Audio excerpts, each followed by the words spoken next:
Hello, everybody. Welcome to the funny stream. Fuck. My mic was muted. Wacky times ahead with Umineko Nanaka Koroni. I won't lie, I've been out of it ever since I got back home from doing shit. Damn, alright. Anyways. Like Apologies today? for the slight delay. Yes. Today. This is actually the first time I've turned on my computer all day. I woke up, I finished Metroid Dread, and then I immediately went in and played nothing but Far Cry for the rest of the day. You also had to change what we're playing. How's Far Cry? We do? I do? I thought I changed it to good. Oh, fuck, I didn't I? Oh, god damn it. Far Cry's fine. How's Dread? Dread was good. It's a good game. Dread was good. Dread was good. These. I keep on thinking people are talking about the 2000 whatever movie Dread. Every time I hear Dread, I'm like, why aren't you burning it? What? It's Persona 3.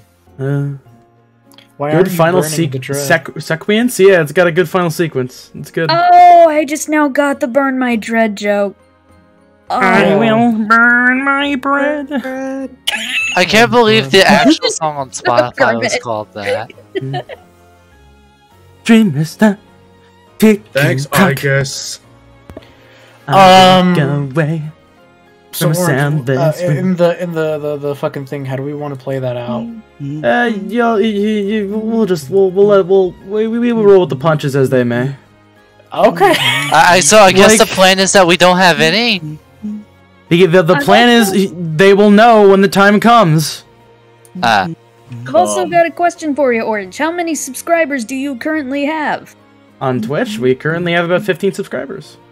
Yeah, thank you, 15 subscribers. Yes. Do you mean followers or subscribers? Followers, we're at 61 followers at the moment. Yeah. Woo! We need to get that up. We need to get that 8 more up. Oh my god, your meter is fixed. Yeah, well, no, I just went and I reset it because I wasn't updating correctly. Yeah, tell your friends, tell your family. The more followers we get, the closer we are to embarrassing myself live on stream. Yeah. Do we have an idea? Do we have an idea of what we're doing after the Catboy thing? Fate Stay Night. No. No! We're already Oh, reading God. Tsukihime Roboot. Okay, fine. Fate Grand Order. That's a fucking no. video game! If I had to fucking play through the entirety of Fate Grand Order again, I'd shit my ass and die.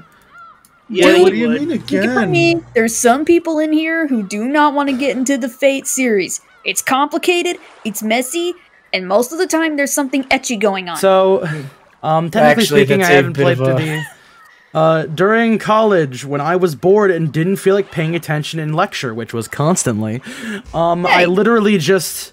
I would just open up FGO while I was fucking around my computer, and I would have my phone out, and I'd just be, like, multitasking between the two of them, not paying attention to the lecture, of course.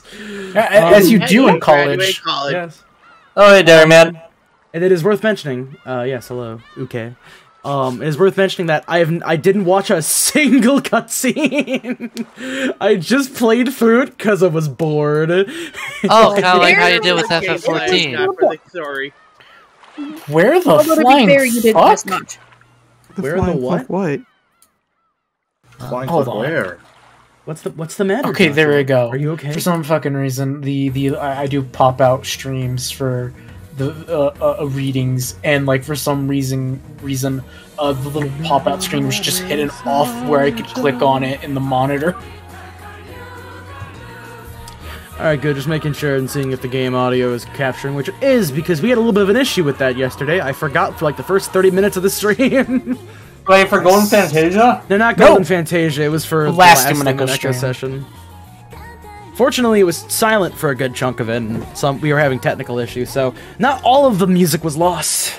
I remember Orange slightly posting in Fight Club, "Yo, don't bring this up, but I may have for the past like couple minutes not had audio for the game." Oh no, it was, the phrasing specifically was, "Hey, don't make a stink about it," because I have a feeling if I said that, you were gonna go, "God damn it, Orange!" Actually, I wouldn't have reacted that hard.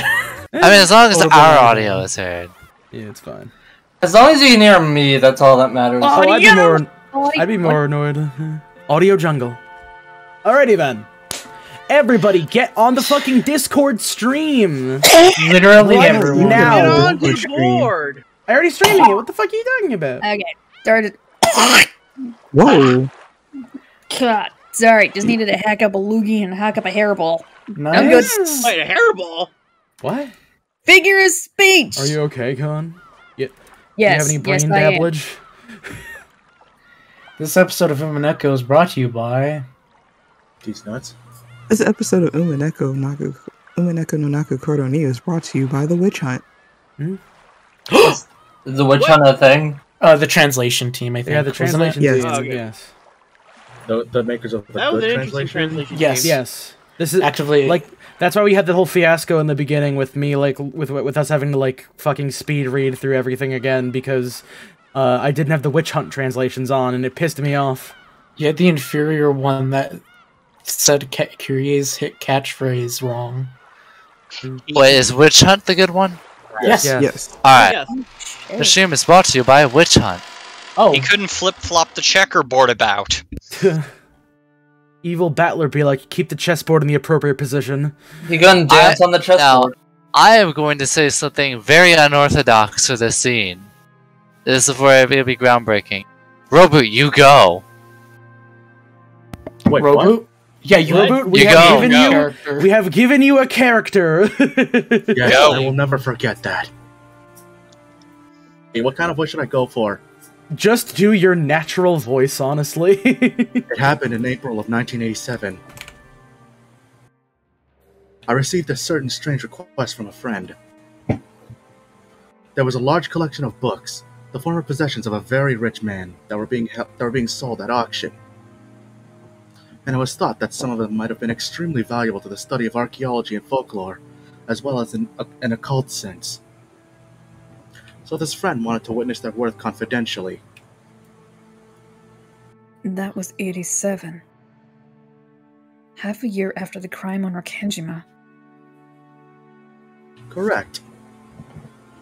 It was explained that those books had escaped the disaster at Rokenjima. The owner of the island, Mr. Shiramiya Eva, had put them up for auction.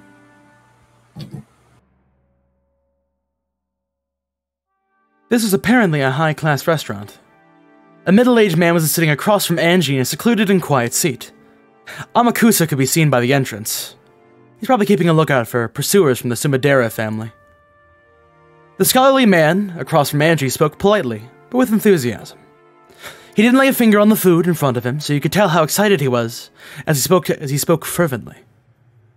He was a professor at a certain college, and particularly well known as an authority on Western folklore. However, among his life works, that was only a convenient exterior. His true life work was the study of occultism, Western magic, alchemy, and everything else to do with the occult, as well as demonology. In short, he was the best person in the best position to understand the details of Kinzo's research. First, Okay. I learned Oh, hold on a second. We have a character definition. Professor Utsuki, a professor at a certain college, well known as an authority on the study of Western folklore, also famous as a hobbyist researcher in the Rokenjima witch legend, and one of the witch hunters. The witch hunt is primarily focused on the straining of occult superstitions to explain the truth of the Rokenjima crime, rather than doing so scientifically. And its dilettantes and enthusiasts of the mystical primarily review as a type of mental game. Dilettantes. Okay, Also, I have two noticed... things to share about this. One, if I heard this correctly, I believe at the time Rikishi was aware of the witch hunt translators, and threw this in as a reference. I think that could be Yes. wrong, but yeah, That's yeah. correct. Also, additionally, I will put up a Sprite comparison. This guy is more like... I want you all to look at the Sprite comparison and see what's different. Okay. Can't be that much of a difference. he doesn't have a Wait, Steam they Sprite? He does not have a Steam Sprite. They reused the same sprite. Oh, wait. I've seen a boat. So that photograph is specifically used if you're using the Steam sprites because they didn't bother to make him one, so it's just a photograph for some fucking reason. It's That being fucking. said- It's so fucking funny. So, something I noticed is that in that, like, biography thing, or the little description, that he has no lines leading to him from the other characters. Yeah. We shall find more about that later, I guess. He's just a normal guy. He's not connected to anybody, like, with any kind of relationship whatsoever. Yeah. It's so fucking funny because, like, because like he has no Steam Sprite, so it's just this OG Ryukishi drawing next to the pachinko Sprite. So do we actually have? Hilarious. Do we have that image of like Steam Sprite, Pachinko Sprite, Angie right next to like original Sprite Utsuki? He looks like that one alien from Star Wars that has the sunken in eye sockets. Oh yeah, Nien Nub. Oh, is that what his name is? Wait, are you talking about like the episode 6? Next to Lando? Is it good or bad? The fish man. Enough about fish people. How about we keep things going? First, what I learned by appraising those books was that Mrs. Shiromiya Eva had absolutely no education in the study of folklore. And that the original owner of the books, Shiromiya Kinzo, was certainly one of the top 5 authorities on demonology in Japan. Wait, what? April 1987. A major city antique shop obtained a large quantity of ancient documents that were thought to have a high historical value. They were entrusted with them by Shiromiya Eva, who wanted them to be sold at auction. At the time, it was thought that Eva would succeed the Shiromiya family and have all the wealth to herself, as the only survivor. However, at that point, not even half a year had passed since the accident, and others had not been missing long enough to be presumed dead, even under extraordinary circumstances. Because of that, Eva had supposedly been in a very tight spot financially, unable to even collect on her family's life insurance. It seemed she tried to sell everything of value. And even the books kept in the place where she'd escaped harm in, Kuwadorian, were used for this purpose. These old books, which would eventually be called the Shiromiya Library, were later gathered from an antique shop by authorities in the field so that they could be appraised. And those authorities were astonished. At least speaking from the perspective of occultism, the impact of that discovery on the world was comparable to the discovery of the Dead Sea Scrolls. This is because contained within the Shiromiya Library were many extremely vital documents that have never been found. Though their existence had been known for more than a millennium. They made dreams of the occult, such as those represented by alchemy, always stirred an intense fascination in the dilettantes. It is whispered that many magic books of great historical value, certainly currently unknown to the public, might be in the secret possession of extremely wealthy lovers of the occult. Items such as Leonardo da Vinci's notebooks, which are particularly popular among dilettantes, and said to be the prime suspect of the example of this.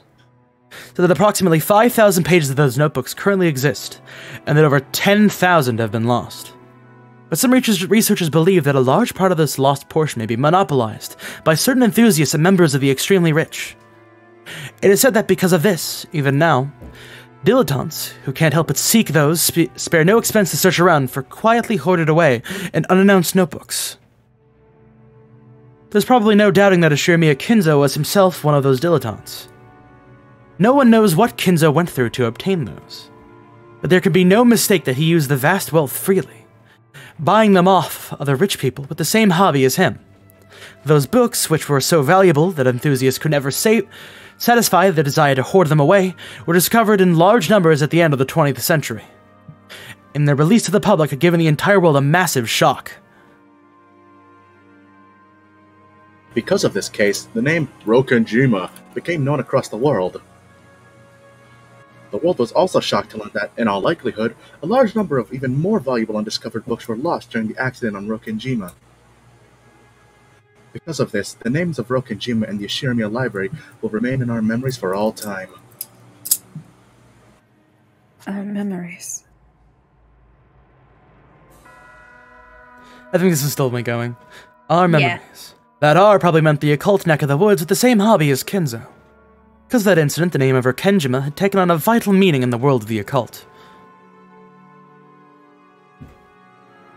There certainly have been a lot of reporting about the accident on Rokenjima itself, but not on an international level. However, this one part had spread across the world, taking the image of Rokenjima as a small island in the Izu archipelago, and painting it over as a demonic island where riddles, suspicion, mystery, and the occult met. In other words, until Kinzo's library was leaked to the public by Ava, Rokkenjima had merely been a nameless island that no one could remember, and certainly not the island of a witch. However, when knowledge of the Ashirmia library spread all over the planet, Rokkenjima's image immediately took on an occult twist. What happened next with the discovery of that message bottle? That's what turned that island into a witch's island. A nameless island in the Izu archipelago began to transition into an island of the occult, the island of the mysterious witch, Beatrice. You might say that, lacking either the Ashirmia library or the message bottle, the Rokkenjima witch legend would never have been established. The message bottle.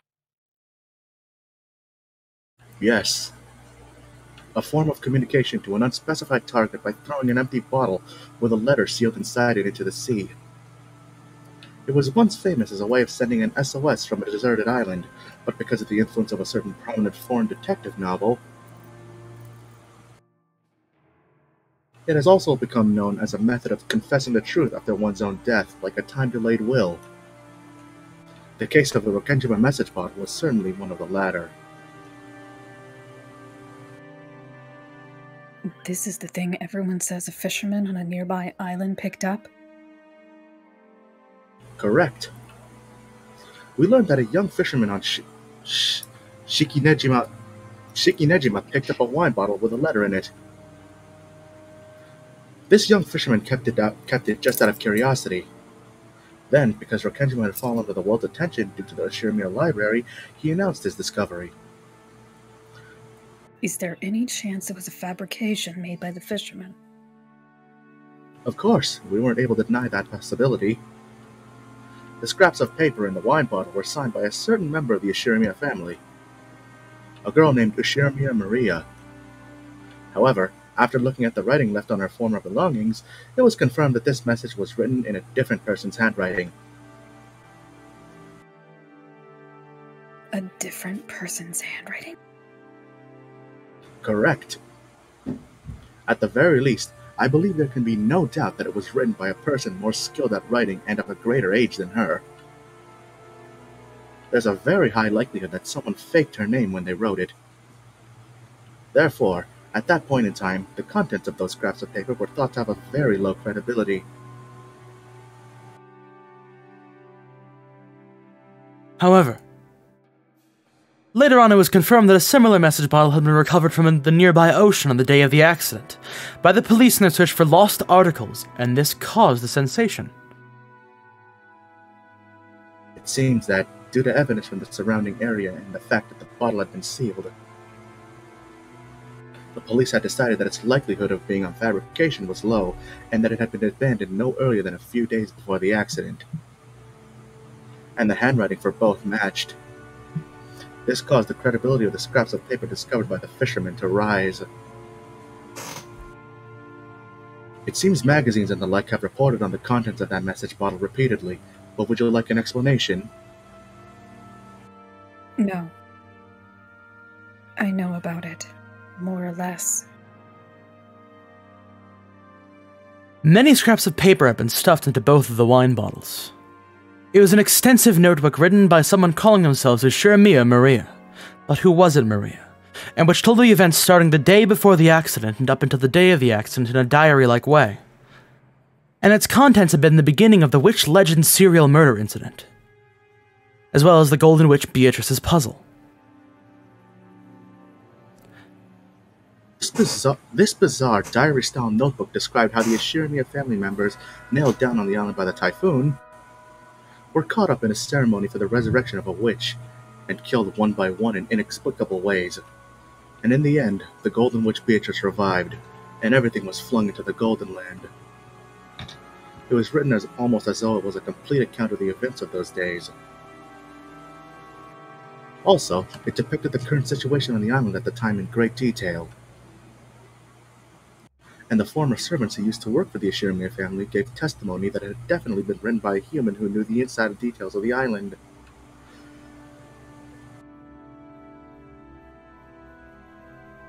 So because of a combination of the occult boom from that strange fantasy novel and the Ashirmia family, The Shumio Library, as well as the truth, remained shrouded in darkness. The legend of the Rakenjima Witch was born. Correct. More than 10 years have already passed since that case, and it is still the focus of interest for occult enthusiasts across the world. No, to the contrary, you could say that it has become increasingly deified as time passes.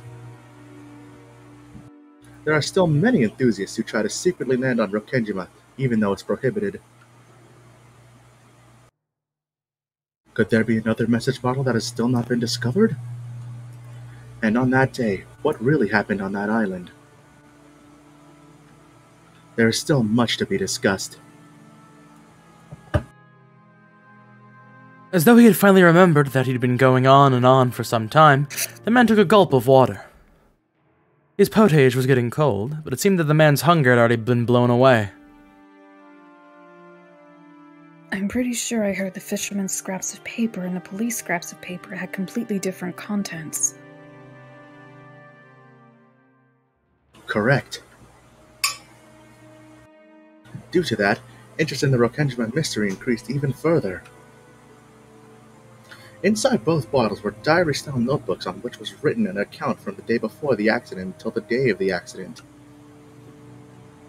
However, while both of their contents described the same 2-day period, they were completely different. Hmm? It was as though one was the truth and one was a lie. Or perhaps both were lies. In any event, the beginnings and endings alone matched each other. In the beginning, the 18 people, including the relatives, sealed up on the island by the typhoon. And in the ending, everyone dies, the Golden Witch is revived, and everything is flung into the Golden Land.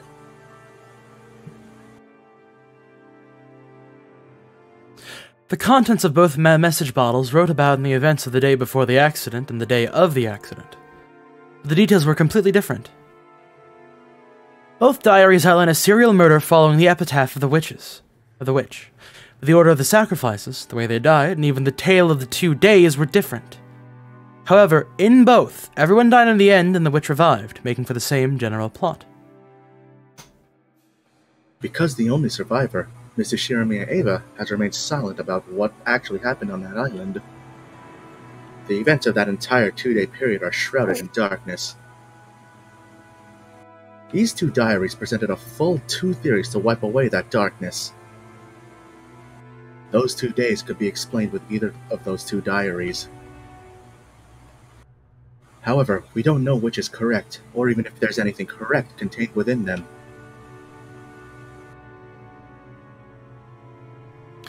Schrodinger's cat box. If it isn't denied, even a mixture of truth and fiction can be the truth.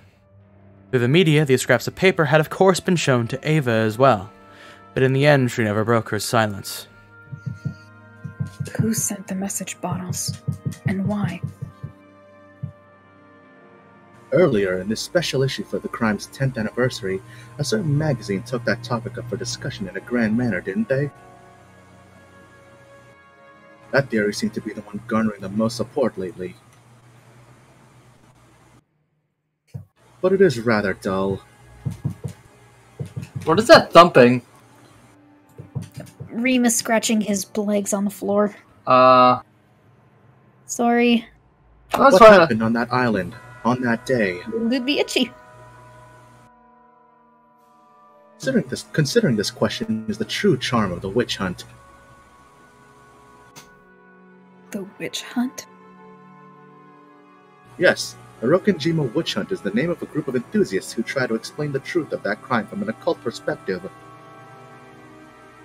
Discussion of the mysteries that surround Rakenjima, from the Ashirima Library to the mysterious 2-day period to the legend of the Golden Witch, is flourishing even today among enthusiasts.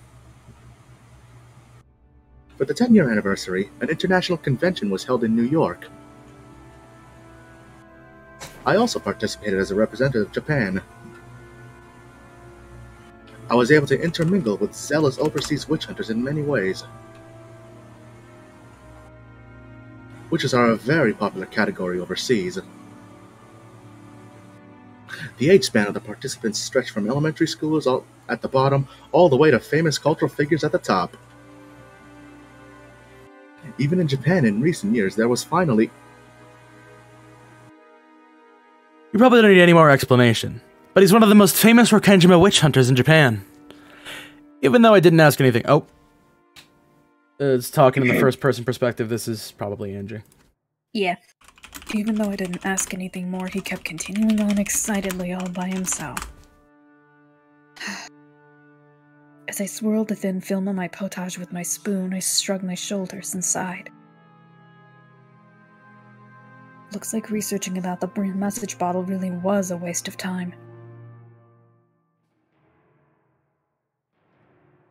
Now, if there's one thing I've found, it's that the notebook supposedly written by Marie Onei-chan was actually written by a different person faking her name.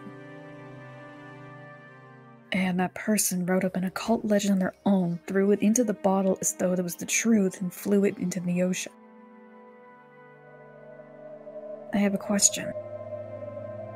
Why would they go to all of the trouble of writing so much in order to prepare a suspicious letter like that? With a message bottle, there'd be no guarantee that it'd ever pass into anyone's hands. If their luck had been bad, it could have sunk in the ocean, never to be seen by anyone. And even if someone had picked it up, they might have not cared about it and thrown it away. Why would they entrust their confession of the truth to the sea with such an uncertain method?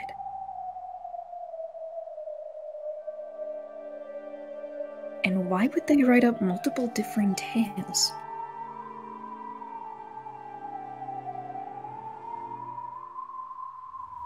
If there'd been one message bottle, claiming that the story was the truth might be reckless, but not impossible.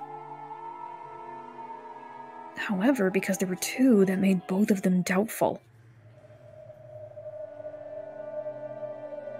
If someone was plotting to make out those 2 days to be the work of a witch, then they really did go one step too far.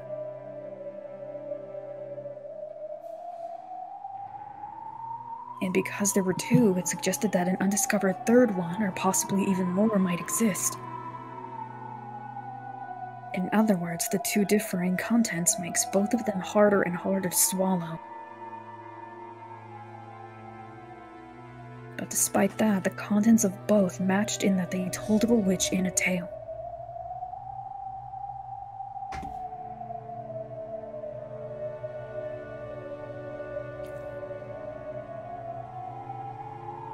One second.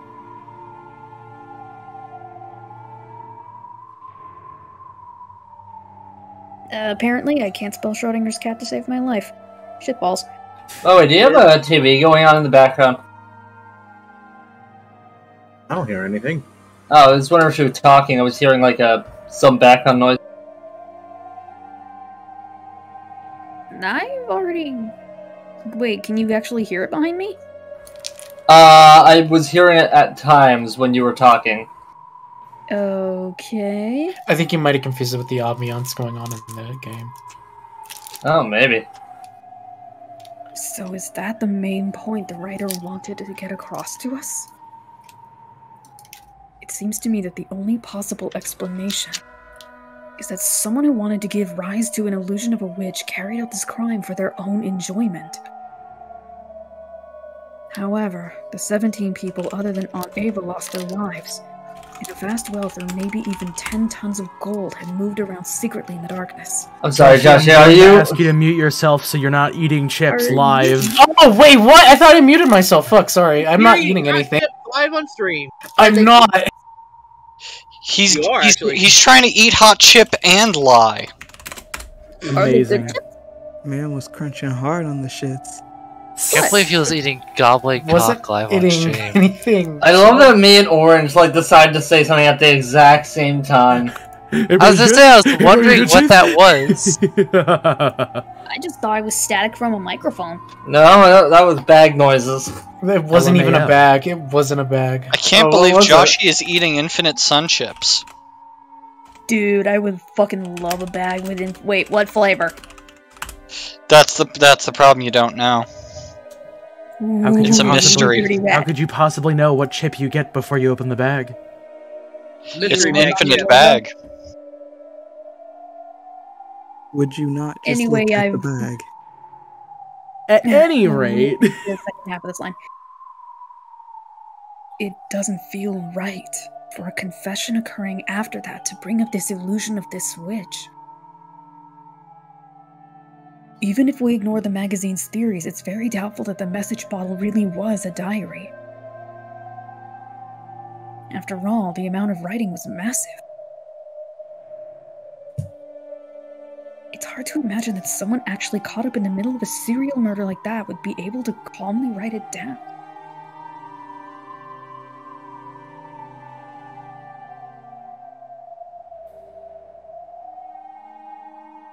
In that case, it's probably more realistic that this diary was written slowly over a long period of time, up until the day prior to the accident. In that case, would it mean that everything on Rikenjima was a planned crime, with everything prepared over a long stretch of time?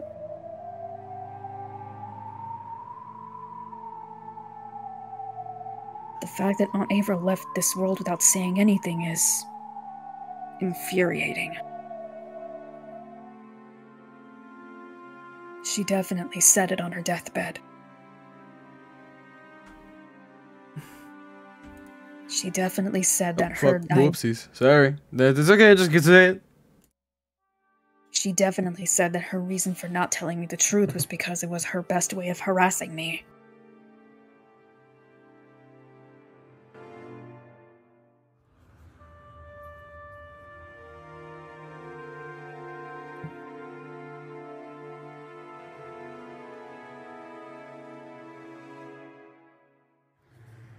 On?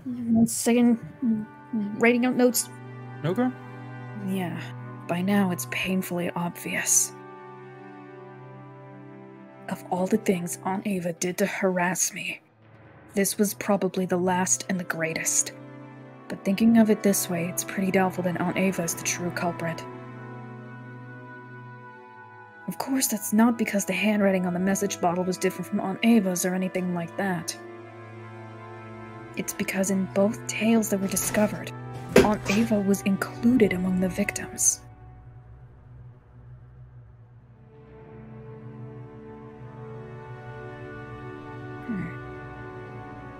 This is getting really good. I wish I could type faster. If the writer of the diary was that culprit, maybe Aunt Ava was also one of the targets to be killed.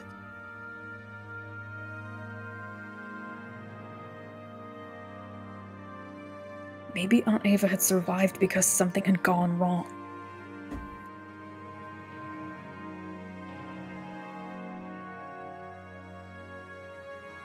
Because I hated Aunt Ava, I came to believe that she had to be the culprit. But the existence of the message bottle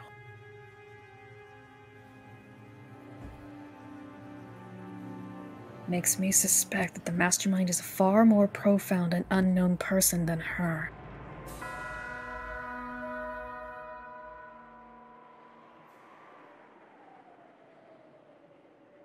I looked at the clock. I've heard more than enough.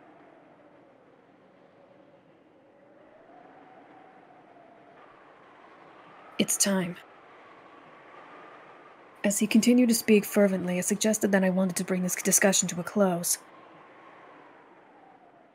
He seemed to be aware that he'd gotten excited and talked too much, so he quickly accepted this. Thank you very much for today. I believe I've heard something truly valuable. No. It was truly fun to be able to welcome a young lady as a new friend of the witch hunt. That just sounds wrong for some reason. Does it? I have many precious materials that I couldn't show you because of this change to a different venue from the usual. I would be glad to show you them at the next chance we get.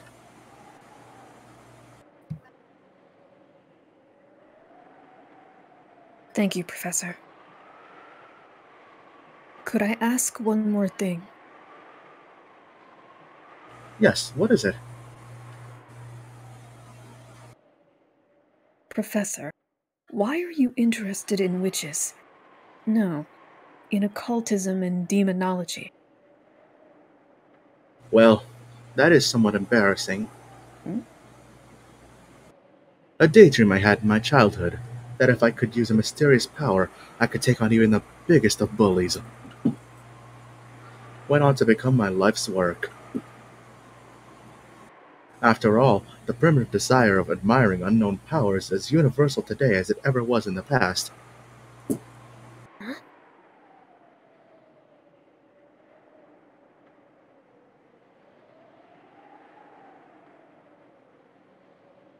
Professor, if you could, would you want to become a witch? Do you still dream of being able to use magic at will? But of course. Even though at this age, I understand logically that such a thing couldn't exist. I cannot forget my childlike dreams, such as flying in the sky and turning scrap iron into gold. If you would, please keep this a secret from my students.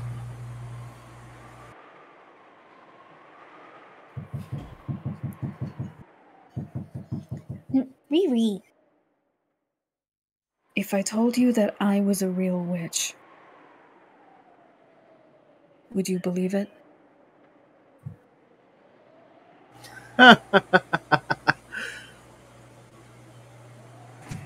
My pet theory from my few experience with women is that they are all witches. Damn. Okay. Fucking A. Okay, What a nerd! that was pretty good. I can't believe I forgot he fucking said this. That's good. You know what? You know what? He's not wrong. What? Either that or the other word. Damn, okay. Go off, I guess. Woo! Oh, yay. Oh, yeah. Man, Khan really do be like women, am I right?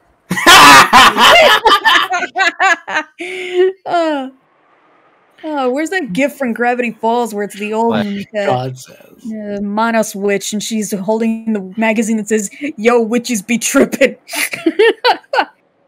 Angie snorted at the old professor, who must have been an earnest scholar with barely any experience with women. Oh, damn! Oh my god! I can't believe the narrator boomed him. Fucking boom. Ryukashi boomed his own character. Well, he does look like somebody sat on his face at the wrong angle. Okay. I thought, but he doesn't have experience with women. Yeah. Yeah. Boys, let me tell you something about women. Something about women. And one final question. Professor, have you seen the original message bottle itself? I have indeed. In that case, do you know that handwriting well? Of course. I'm not a specialist in that area, but at least when it comes to the handwriting of the message bottle, I am proud to be the most knowledgeable of Japan.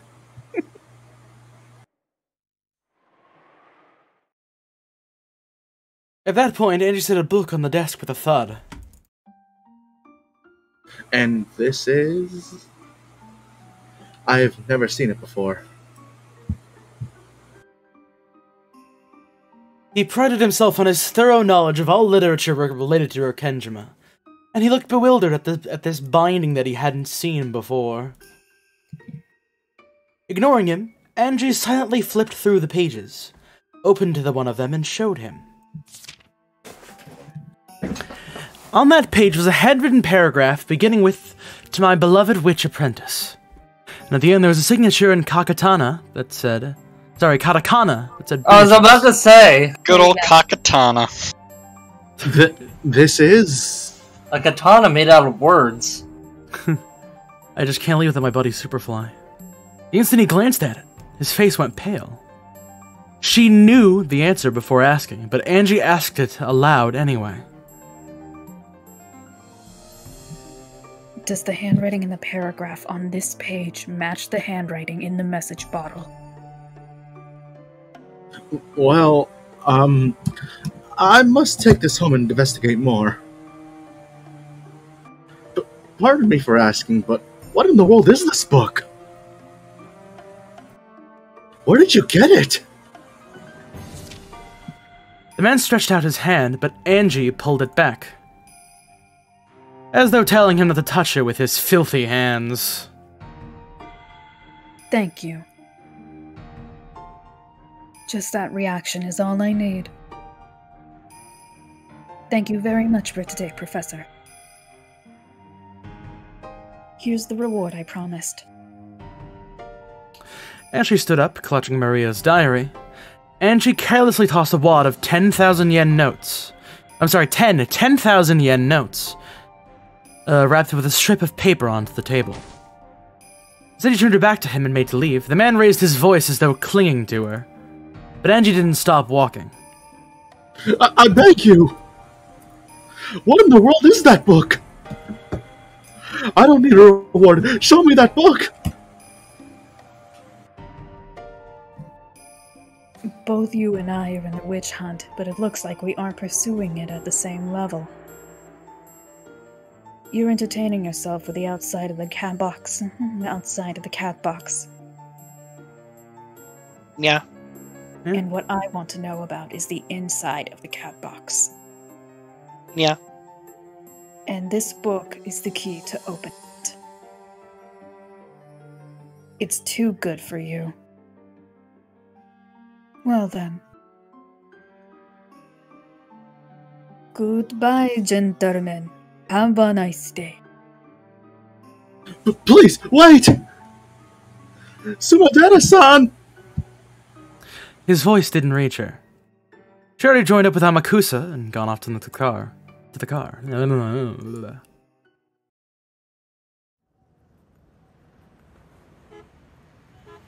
Shelly, you're needed on set.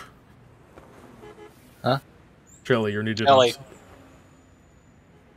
Yes. What white hair boy? Did you find anything?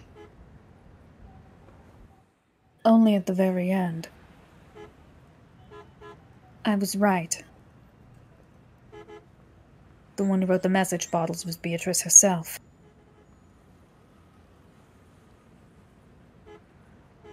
Ugh. So, you finally concluded that the witch actually exists, huh? Who knows? Mind if I sleep? I'll bet that talkative professor gets lost in his own little world in lectures and makes a lot of kids fall asleep. Please, go ahead. Take a rest. Still, that went really well. That guy believed I was a Sumadera until the very end. The Sumadera family had set up a web beforehand around any people Angie might try to contact. It offered a reward to anyone who could take Ashuramiya Angie into custody if she appeared. Angie had foreseen that and had snatched it away. She had called herself Sumadera, and for cleverly tricking the man by saying that her own subordinates would set up an ambush, so he didn't need to worry about it, she had taken him outside. So when the Sumadera family pursuers reached the professor's house, there was no longer anyone there. According to the family, a young man and a woman calling themselves Sumadera visited this morning. The professor was with them and still have not returned. There's a chance we were outmaneuvered. What a bad child, Angie-chan. I wonder if the craftiness is from Nei-san's blood. To think she'd just casually take on the name Sumadera after saying she'd hate to go by it so often. The professor should be returning soon. When he does, we must serve him some tea. Yes, understood. I wonder if she's leading me around by the nose. What a naughty child.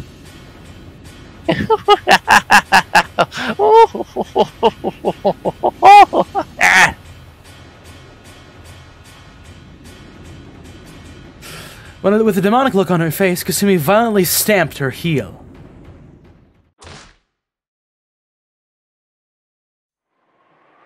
I'll teach you about my magic. That's not Kasumi. Nope. What? That is Maria. That's Maria, dude. Hang on. I'll teach you about my magic of origin. Cimaderas are suddenly a rival witch family, and this just turns into a giant witches brawl. Yeah, I'll be right back. I'm gonna get some to drink really quickly. Talk amongst yourselves. Oh hell yeah! Now I get do, it. guys. Okay. Good. I was saying, what about like a fighting game, but it's just like a lot of like magical girls, like from like a bunch of animes. Ooh, nice. I mean, I guess there's that like Shoujo Wars. the one with Kirito in it, where there's a bunch of like magical girls in it. But why is Kirito there? Right? There's this fighting game where it was like I don't know how to pronounce it, but it's like whoever publishes Sword Art did like I know like Makoto Misaka and like the Railgun Girls were in it. It's not also the one with Super Sonic. Yeah, that's in it. You said That's it. the Dengeki Bunko game. Mm-hmm. Doesn't It was that have a pretty good So it has, like the girl from like Back. Durarara in it, right? Maybe. I know a bunch of characters were assists. They didn't get to be their own characters. I think freaking like Haikyuu Kid, Hinata, got in as an assist. wow. Huh.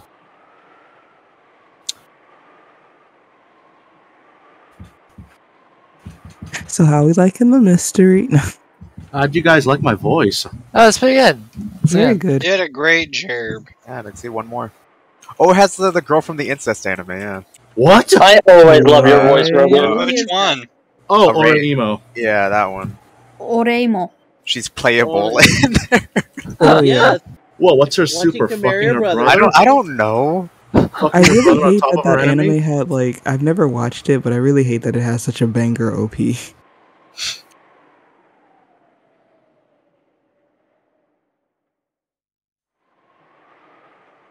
God, why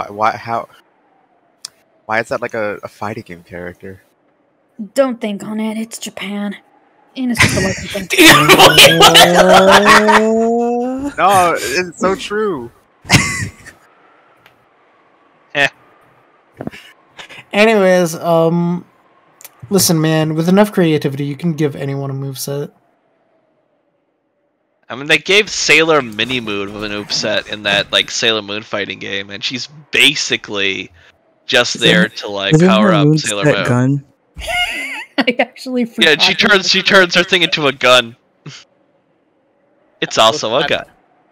I'm back, baby.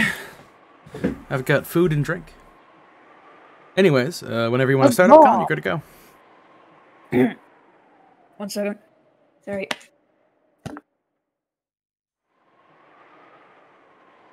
One Mississippi. Okay. I'll teach you about my magic of origins. No, I taught you before, right?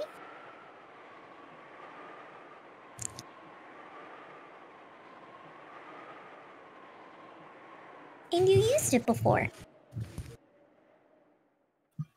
Did you forget? You were also a witch apprentice, Anji, when your name entered in the Mariage Sorcerer, weren't you?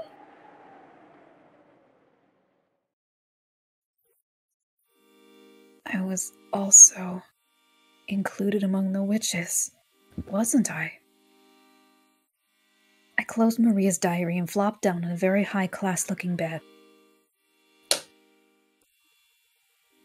I'd slept deeply for a long time in the car, so it took longer than usual for drowsiness to set in, and I read the diary as I waited. This was a super expensive hotel in the city. Since it was often used by the rich and the famous, they were very big on confidentiality. That made it very convenient. Oh, this is now third person. Welcome meeting Brad, god damn it. That made it very convenient for Angie to escape her pursuers. No! That made it very convenient for Angie to escape her pursuers. I thought you had a loaf in your mouth. That made it very convenient for Angie to escape her pursuers. That made it very convenient for Angie to escape her pursuers! Oh my god! Nekomaru, what are you doing here? The idea of the renegades should spend their nights hiding in cheap hotels is a commoner's way of thinking. To Angie, who possessed all the wealth of the Yashiramiya family, renegade life was comfortable indeed. Now I want a sandwich. Of course, even though he was a guard. As a guard, Amakusa was a man and therefore in a separate room. Angie is the bedroom of the suite, and Amakusa lay on the sofa in the living room. According to Amakusa, the sofas here were most pleasant than more pleasant than his own bed had been recently. Poor guy. When I looked at the clock, I saw it was almost 2 in the middle of the night. I'm still not getting sleepy. I sighed deeply. At that time, even though there was no wind, I had the feeling that Maria One-chan's diary fluttered.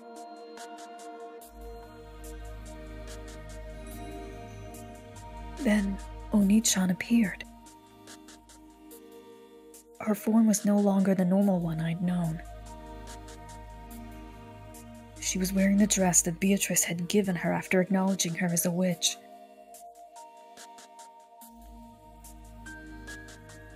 If you don't get some sleep, it'll be tough tomorrow, right? If I were a witch too.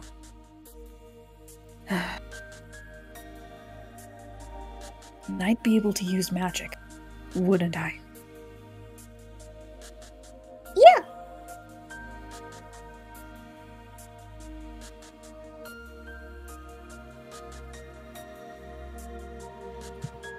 One second. You can use it. I taught you, didn't I? Taught you how to use it. And you were able to use it in the past, weren't you? I mean, come on, you're using it now. I remember. I've started wanting to use it.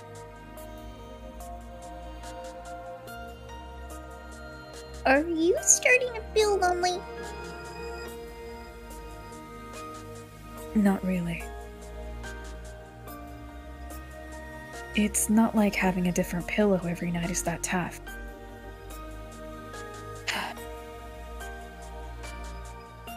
The first step to magic can be loneliness or boredom. Even small reasons like that. Even if it's just crying to kill time until you can't fall asleep. Yeah. I'm glad you remembered about magic one more time.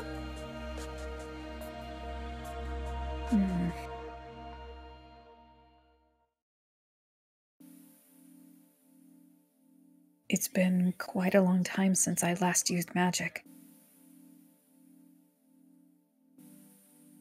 At one point with Maria One-chan's introduction, I touched a corner of it and opened the door a tiny bit. So, I should still remember that sensation.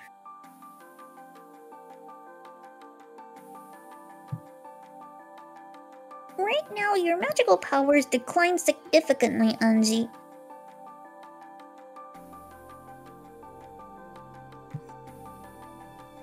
If you don't devote yourself to the basics, it'll be hard, okay? Sure. Checking all directions. Securing a quiet space. What about Amakusa-san? He's sleeping. After opening the door to the living room a crack, I could see the blanket caterpillar on the sofa roll over in its sleep. With your magical strength as weak as it is now, the anti-magic power is affecting you too much. Not just the sight of the people, but voices, sounds, and even the presence of people will get in the way of your magic. Sever those completely. Like how ancient magicians set themselves up in ateliers to preserve their isolation. Atelier. I remember. The very existence of humans blocks magic.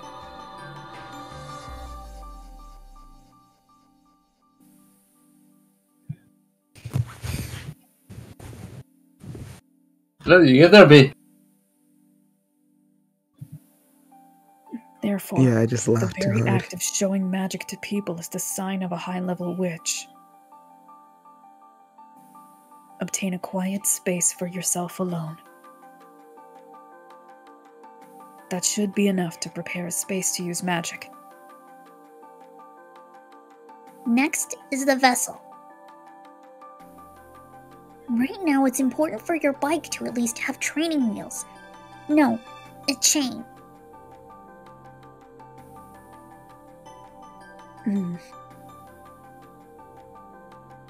This is, of course, impossible.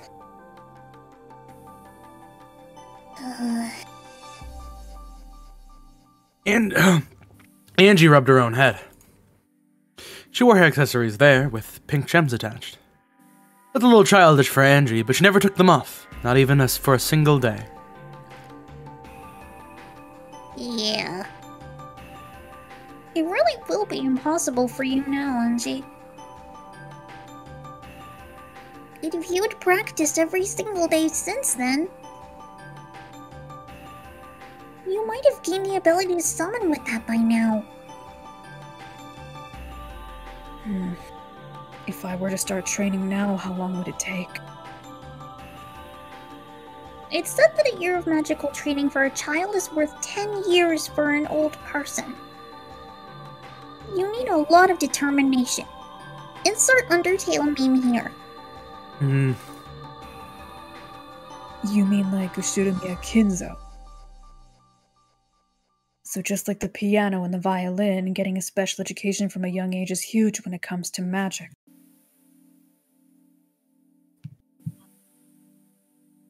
As you are now, your body is weakened since the time you were first able to use magic, Unji. Don't overdo it, and devote yourself to the basics.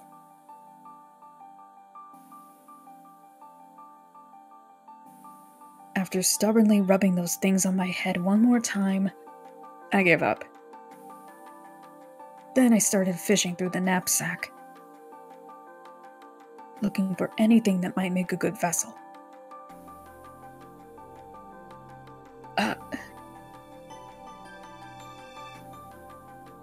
Shouldn't this be a perfect vessel?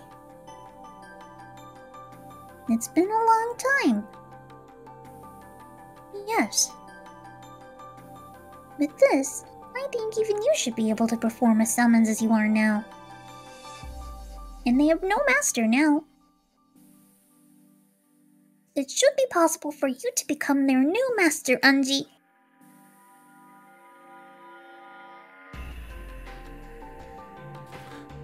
Among the things that look like good vessels, I took the one I thought might possess the strongest magical power,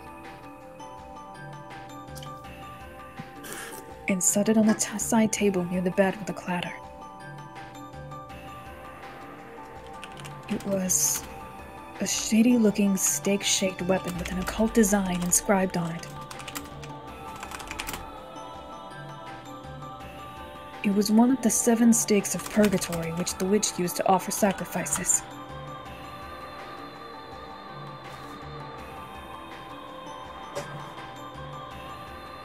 When the police had searched the family's possessions, they had collected a large amount of junk. After the investigation had finished, these had been politely returned to the Ushiromiya family. Finding something that I'd seen in a picture of Marie's diary, I took it home with me.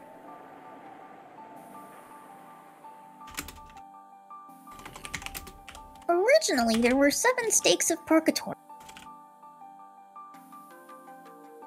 How pitiful. Now she's the only one left. Oni-chan smiled, looking lonely.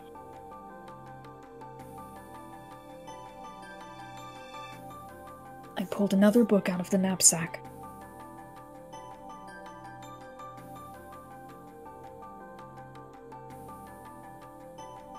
This was also old-fashioned, and you could tell that it was an occult book just by looking.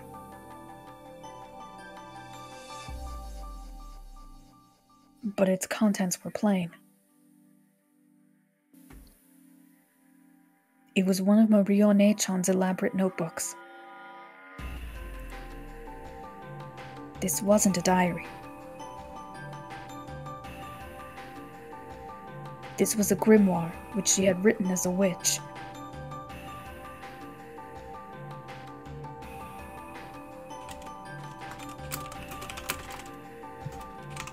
Seven stakes of Purgatory are Beatrice's furniture. Created by her and employed only for her sake. But since Beatrice is also a witch of Mariage Sorcerer, they could be employed by Maria, a witch of the same alliance. For that reason, the method of summoning the 7 stakes of Purgatory and how to handle them was written about in great detail in Maria Onechan's grimoire.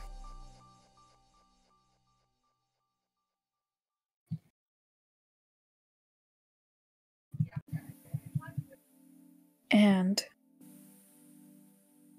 as another person with their name registered in that alliance, I was also permitted to employ them.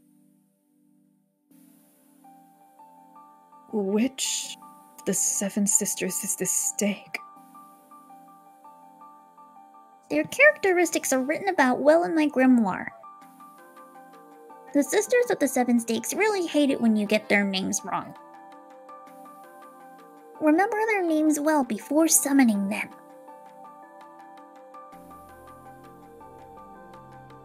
A packed page told of the 7 stakes of Purgatory.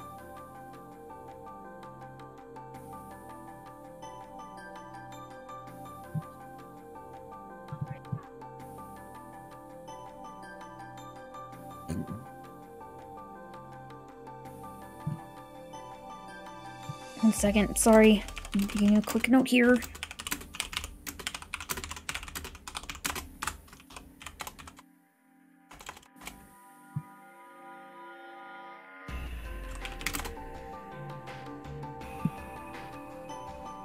It described the 7 sisters in great detail. Yes. I think I memorized almost this entire page once in the past. The more I read it, the more I started to remember.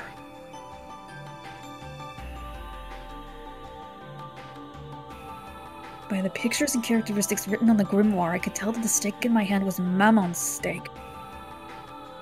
In the past, I hadn't had any stakes, so I'd summoned them without any vessel. So, this was the first time I'd clearly seen any of the 7 stakes, let alone Mammon. Mammon. The 5th sister. Controls the deadly sin of greed. An incredible kid. Greed also controls aspirations, desire to improve oneself, and the strength to live. It definitely doesn't mean only bad things.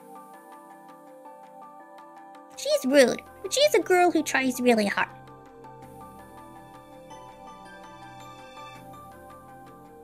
I see.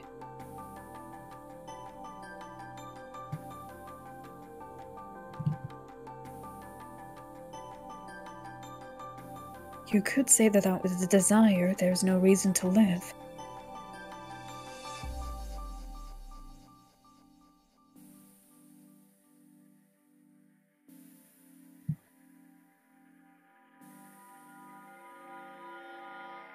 For a while I heightened my concentration and digested the information that was written about Mammon.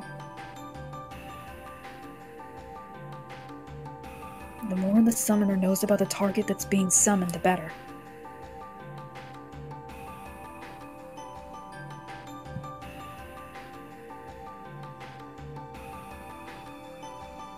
Knowledge is connected to magical power.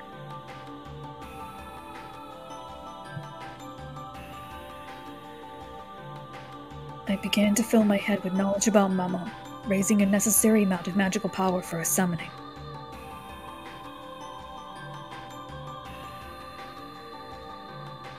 Grimoires can be a bit interesting.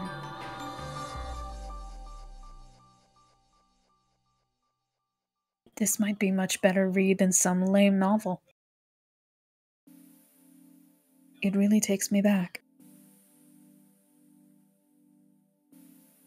For a grimoire, it's demanded not only that you understand the letters, but that you fill up the world of the space between the lines. Giving birth to a world from the pictures and creating things in various ways.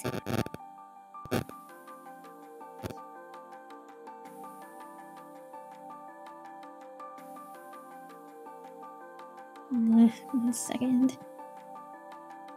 The power to give birth to something. For someone who has that, such as you, a grimoire should be more interesting than any book.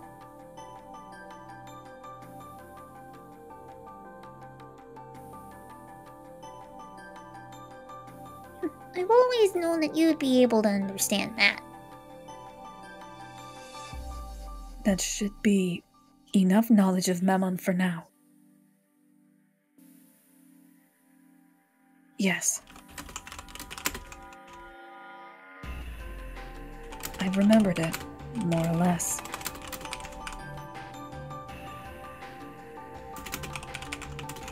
I'll give it a try.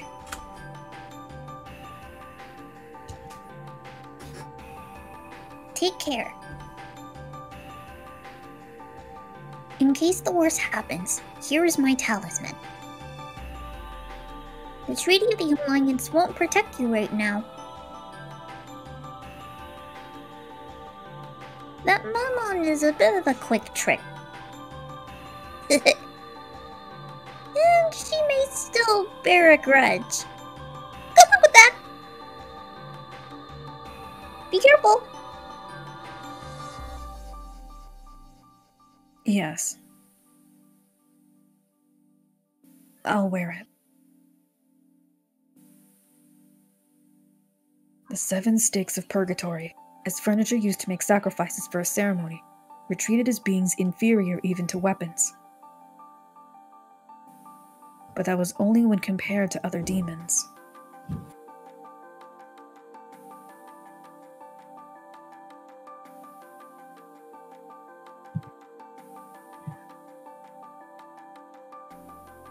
To humans, furniture is something to be feared. I fished through the knapsack again.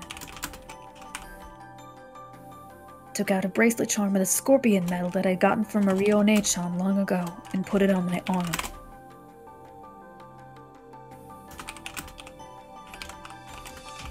In the past, I hadn't needed something like this.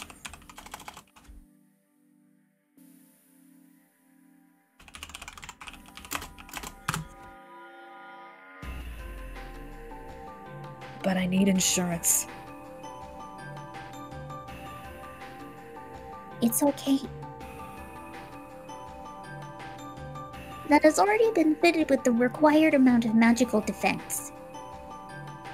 As long as you wear that, you'll definitely be fine.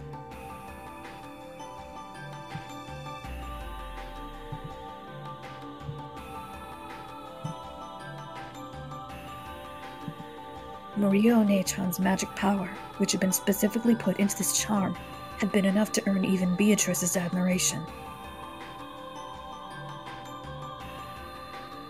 While it may have looked like something cheap to a human who couldn't understand magic, its magical worth was incalculable.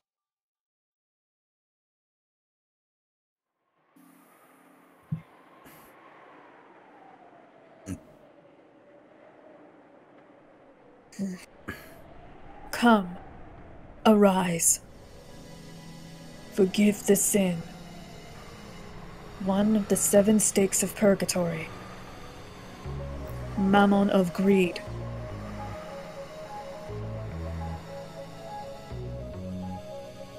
I focused my mind. I made the magic-repelling toxin that filled my body 0.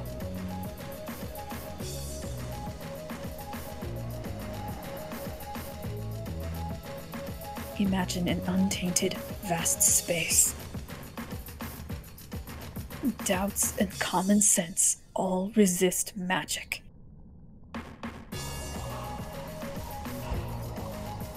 Make the resistance 0, and erase the burden on the magical power.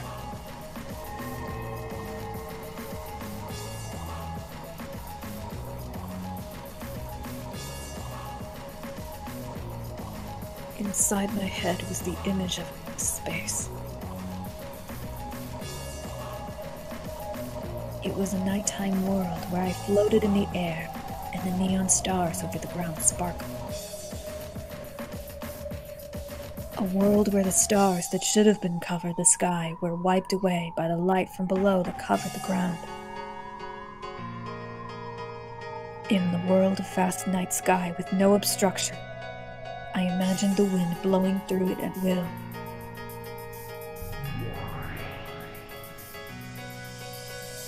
At that time, in a room where there shouldn't have been any wind, the free nighttime wind kicked up a cyclone. The long-forgotten sensation raced through my entire body. It was the unique feeling of exaltation that comes from using magic. Mammon's stake, which I held at my hand, gradually began to make me feel a pale light. A twisting cyclone with the stake at the center. The hefty stake floated a bit into the air. Wonderful. Looks like the gap in your training hasn't stolen your talent. Come, arise. Forgive the sin. One of the 7 stakes of Purgatory. Mammon of greed. Show yourself to me. After I raised my hands a bit by bit, lifting them higher than my head. As though it was being attracted upwards, Mammon's stake once again floated up high into the air, and gradually began to shake. Shaking began to grow faster, and then it burst.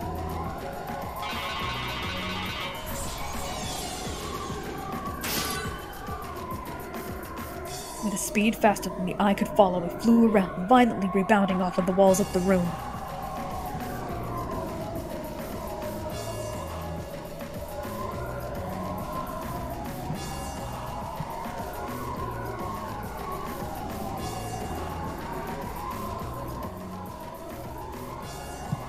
The terrible sound of it dancing around threatened to make me flinch. However, I must not lose my mental concentration.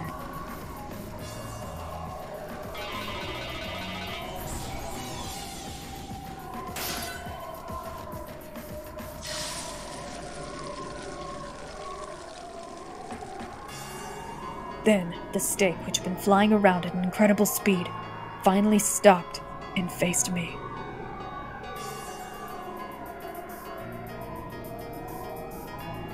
It was in the air just a few centimeters away from my forehead, and held back by the defensive barrier created by the scorpion charm. It had tried to break the defensive barrier, eating into it with incredible power, but Marione-chan's barrier wouldn't be so easily broken. Who is Mammon again? You are AC. Oh, I thought it was AC. AC is Leviathan. Mammon. AC voices the green one. Mammon is not green. Mammon is Khan. Oh, so I'm literally talking to myself in 3 ways now. Yeah, you're literally talking to yourself. Okay, 1 second. Get your drink. As I remember the decision quite explicitly. Wait, what is Leviathan the sake of? Like Envy. the sin of Leviathan is envy. Oh, okay, yeah. It's no use. I can't break it. The stake muttered hatefully. It was probably safe to say that the scorpion charm saved me. Without that, my attempted killing time until I got sleepy would have killed my time for all eternity.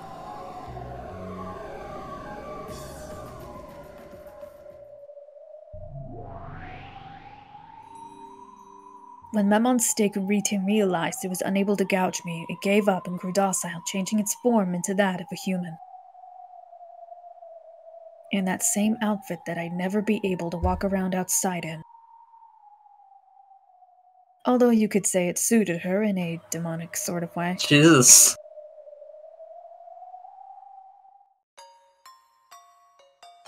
Is that Anji-sama? But that magical power is pretty shabby. Are you really Anji-sama? It's been a long time, Memon. Have you been well? And here I was convinced that furniture that's already fulfilled its function just gets left to rust away in a closet. So, what kind of sideshow is this?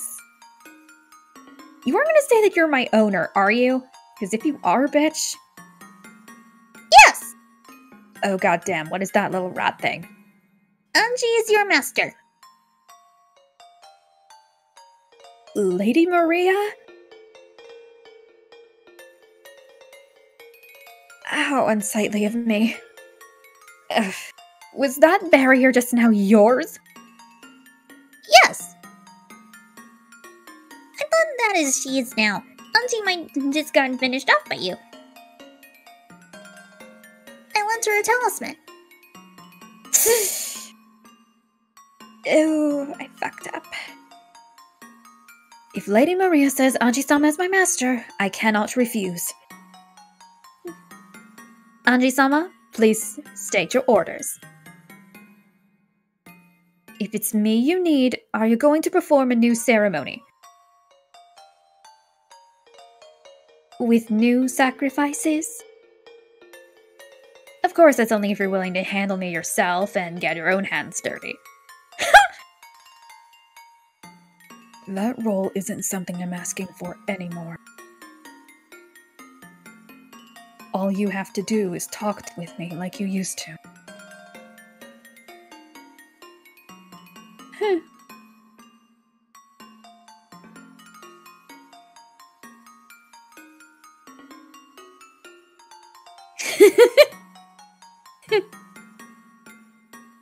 Yes, if that is what you desire.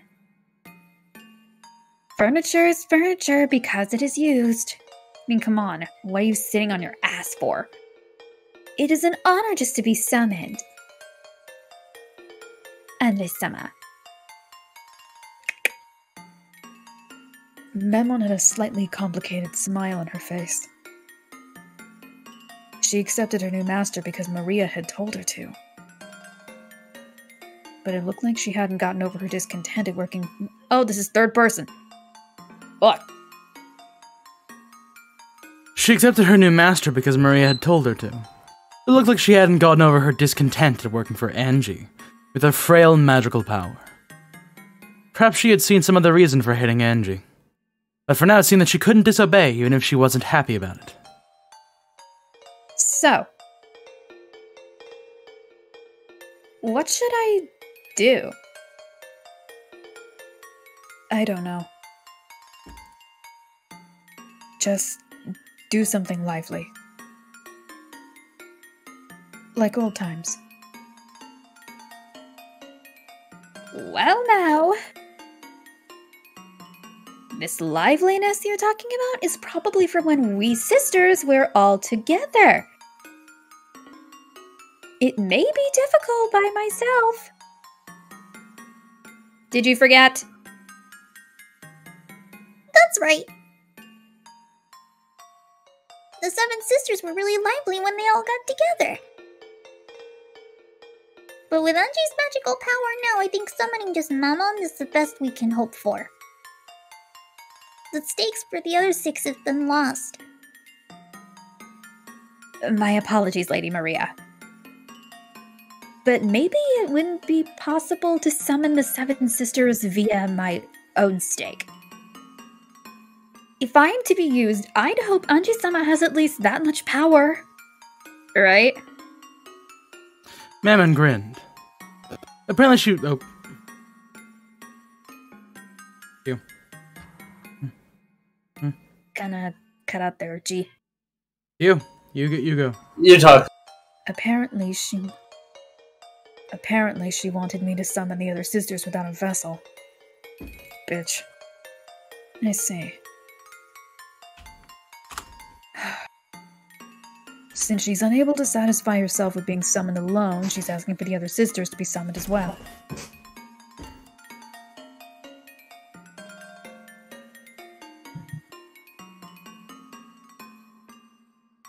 I get it. Greed. Yeah, she was like this back then, wasn't she? Furniture, the times during which they are used, are bliss. Oh god, they're me-seeks. No matter how badly they are exploited, being used is furniture's joy. On the contrary, regardless of how nice you are to them, not being given a job is more painful than anything in their eyes.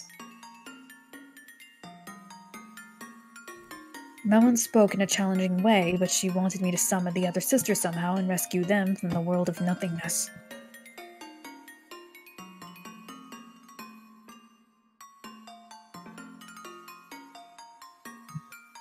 If that's the case, all she's gotta do is say so. These demon people can never just say what they mean.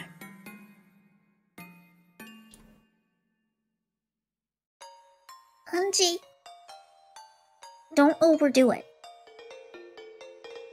You'll need plenty of rehabilitation just from summoning Mammon. Oh, I'll need to rehabilitate after just one? Well, I'm just killing time anyway. Okay, Mammon. I've gone this far. I'll call as many as I can. Really? Not bad, Anji-sama. Okay, quickly! Apparently, even though she'd asked, Mammon hadn't really expected Angie to do this. Sorry. She hopped around, badgering Angie to summon the other sisters. Summoning Mammon alone consumed a considerable amount of physical and magical power. It'll probably be pretty tough to do 6 more. I'm awed by the magical power of those who can summon sisters like this at will with a snap of their fingers. And who therefore reached a level where I didn't get to finish reading that line. They can be called witches. Mammon, don't make Angie overdo it. She still isn't at her best.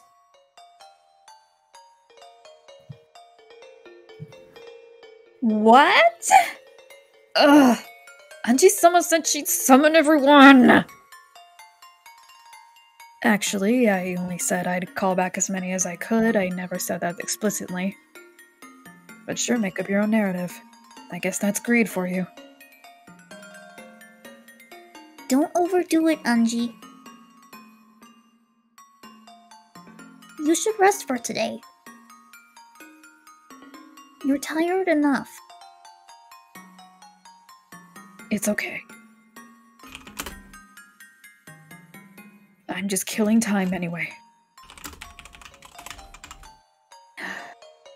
Let me get tired enough that I can just fall over asleep.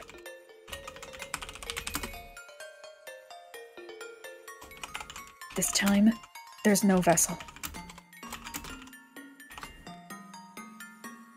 I'll have to strengthen the image from my knowledge of the grimoire, and realize them with just that.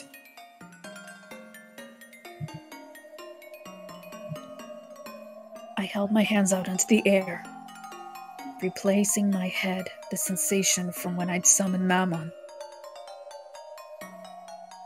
I'm acquainted with all of the 7 sisters, right? I've got to remember that time long ago, when I talked...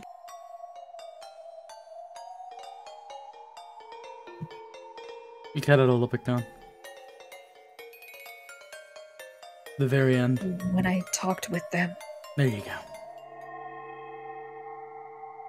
Once again, the power of magic began to fill me up. It let off a faint and yet distinctive pale light from both of my hands.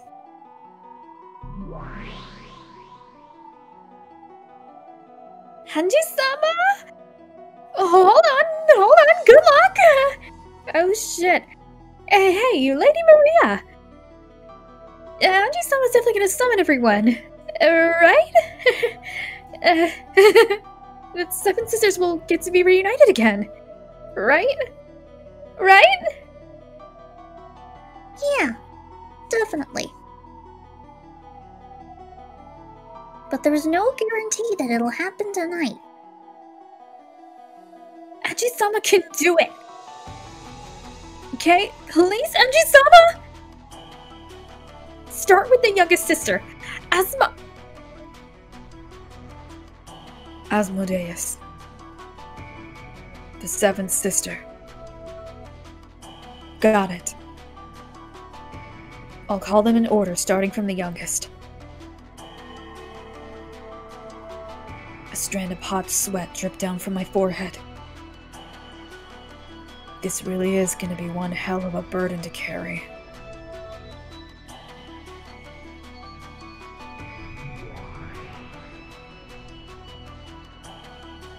The pale light in this space began to glow and slowly form as the outline of a girl. Come, arise. One of the 7 stakes of Purgatory, Asmodeus of Lust. There was no vessel. However, as I held strong conviction that she definitely did exist, there was a core. Her form began to crystallize. Her outline became distinct, and the form of the youngest of the 7 sisters, Asmodeus, was finally created.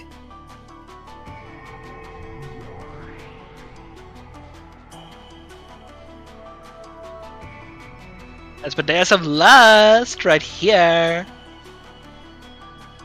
Where is this? Am I alive, or is this some kind of dream? Asmo! I'm so glad! Mama Nesan! Where in the world is this? Who summoned me? Hanji-sama did! Hanji-sama said she'd revive all of us! No, I didn't.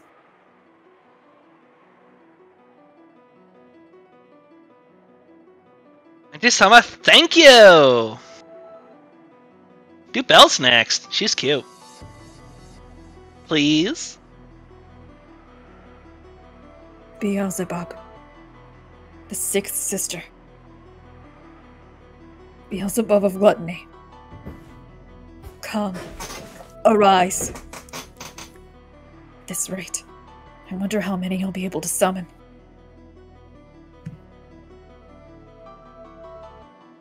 If I can't focus, this is probably it.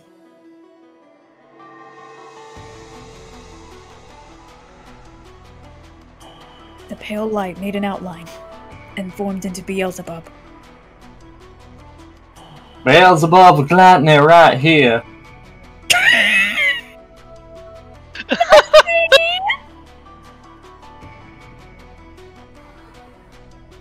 Asma. Hanji-sama, awesome! Awesome! Mammon and Asmodeus jumped onto Beelzebub, celebrating their reunion. I'd summoned 3 people at once. My head was throbbing.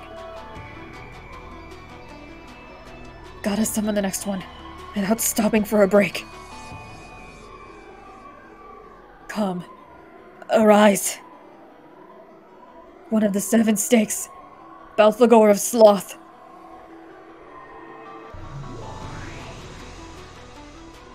Belphegor of Sloth right here. To think that I would be needed again. Belphine, I'm hungry. I mean, I'm so glad to see you again.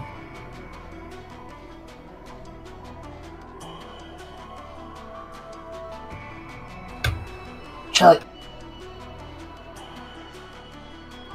That the 7 sisters would ever get to meet again! Aji-sama, thank you so much! Keep it up and do Satan Nay next! And Lemmy Nay, and Lucy Nay! That's right, summon Satan! Yeah, I get it. I get it. So please, try not to be so loud. Doing 4 people at the same time is pretty tough. Anji, don't overdo it any more than this. You did a good job summoning even 4 of them after such a long time.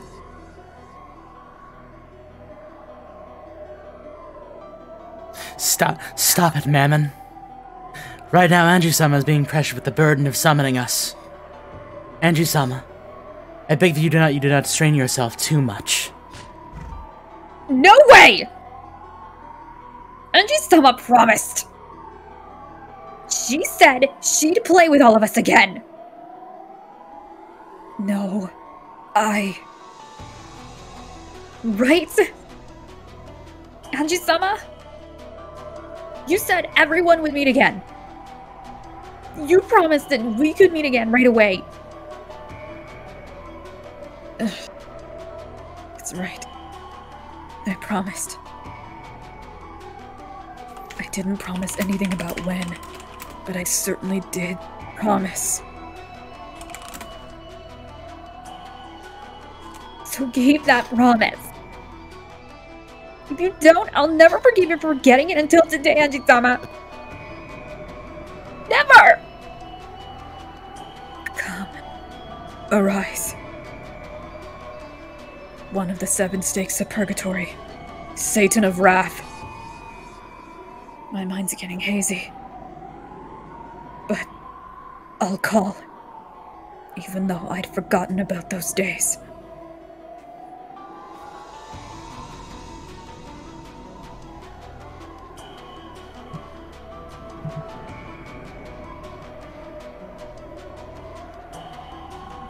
Even though I never thought of that time as anything but sad and lonely. Because the short time I spent with them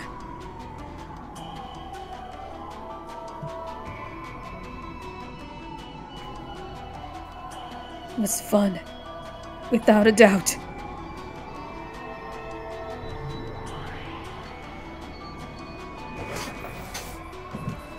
Satan of Wrath. Right here. What the hell are you people doing? Don't you realize how much it's burdening Anji-sama just to let us have an idle chat?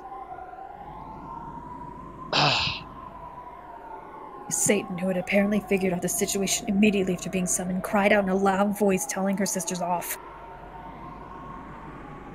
That loud voice made my consciousness hazy again.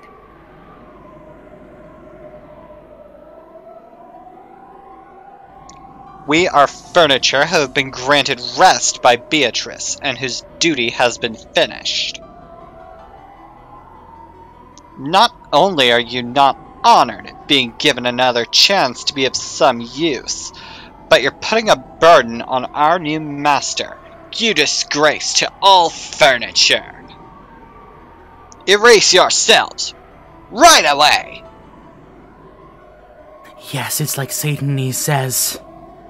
I'll erase myself. You all erased yourselves too.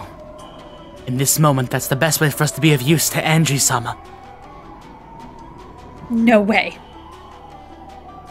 Not until everyone's summoned.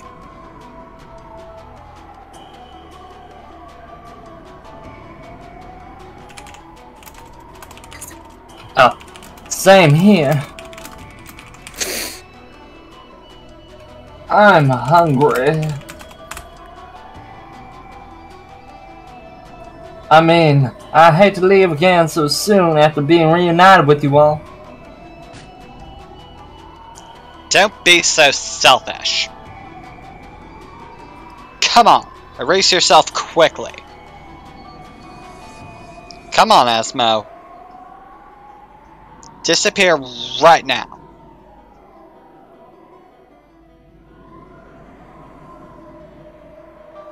Charlie. Saint Nissan's bullying me! It's not fair if you always bully the youngest one. Yes, they really are lively. It doesn't bore me. That's enough. You've surpassed your limits for now, Angie. You're right.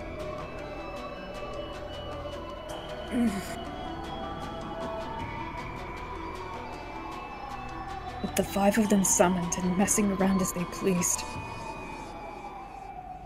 the load was far too heavy for me, with the meager magical power I had at that moment. This is it.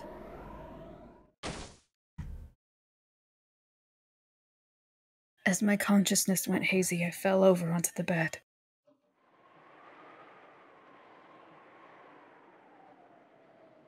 Have beds always felt this soft?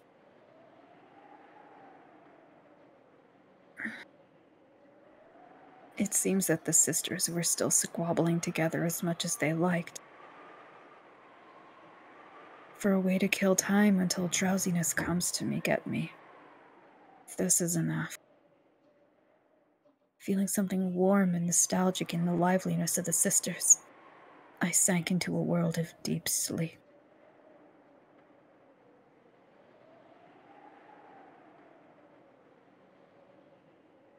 At the entrance to my dream world, I felt Norio-ne-chan and Sakutaro waiting to receive me.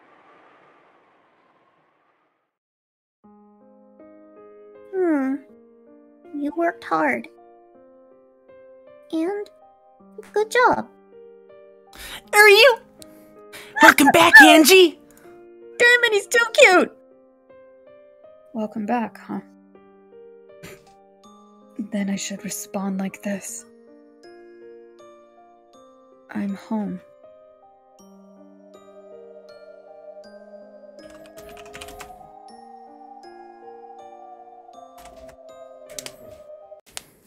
That was cool, won't lie.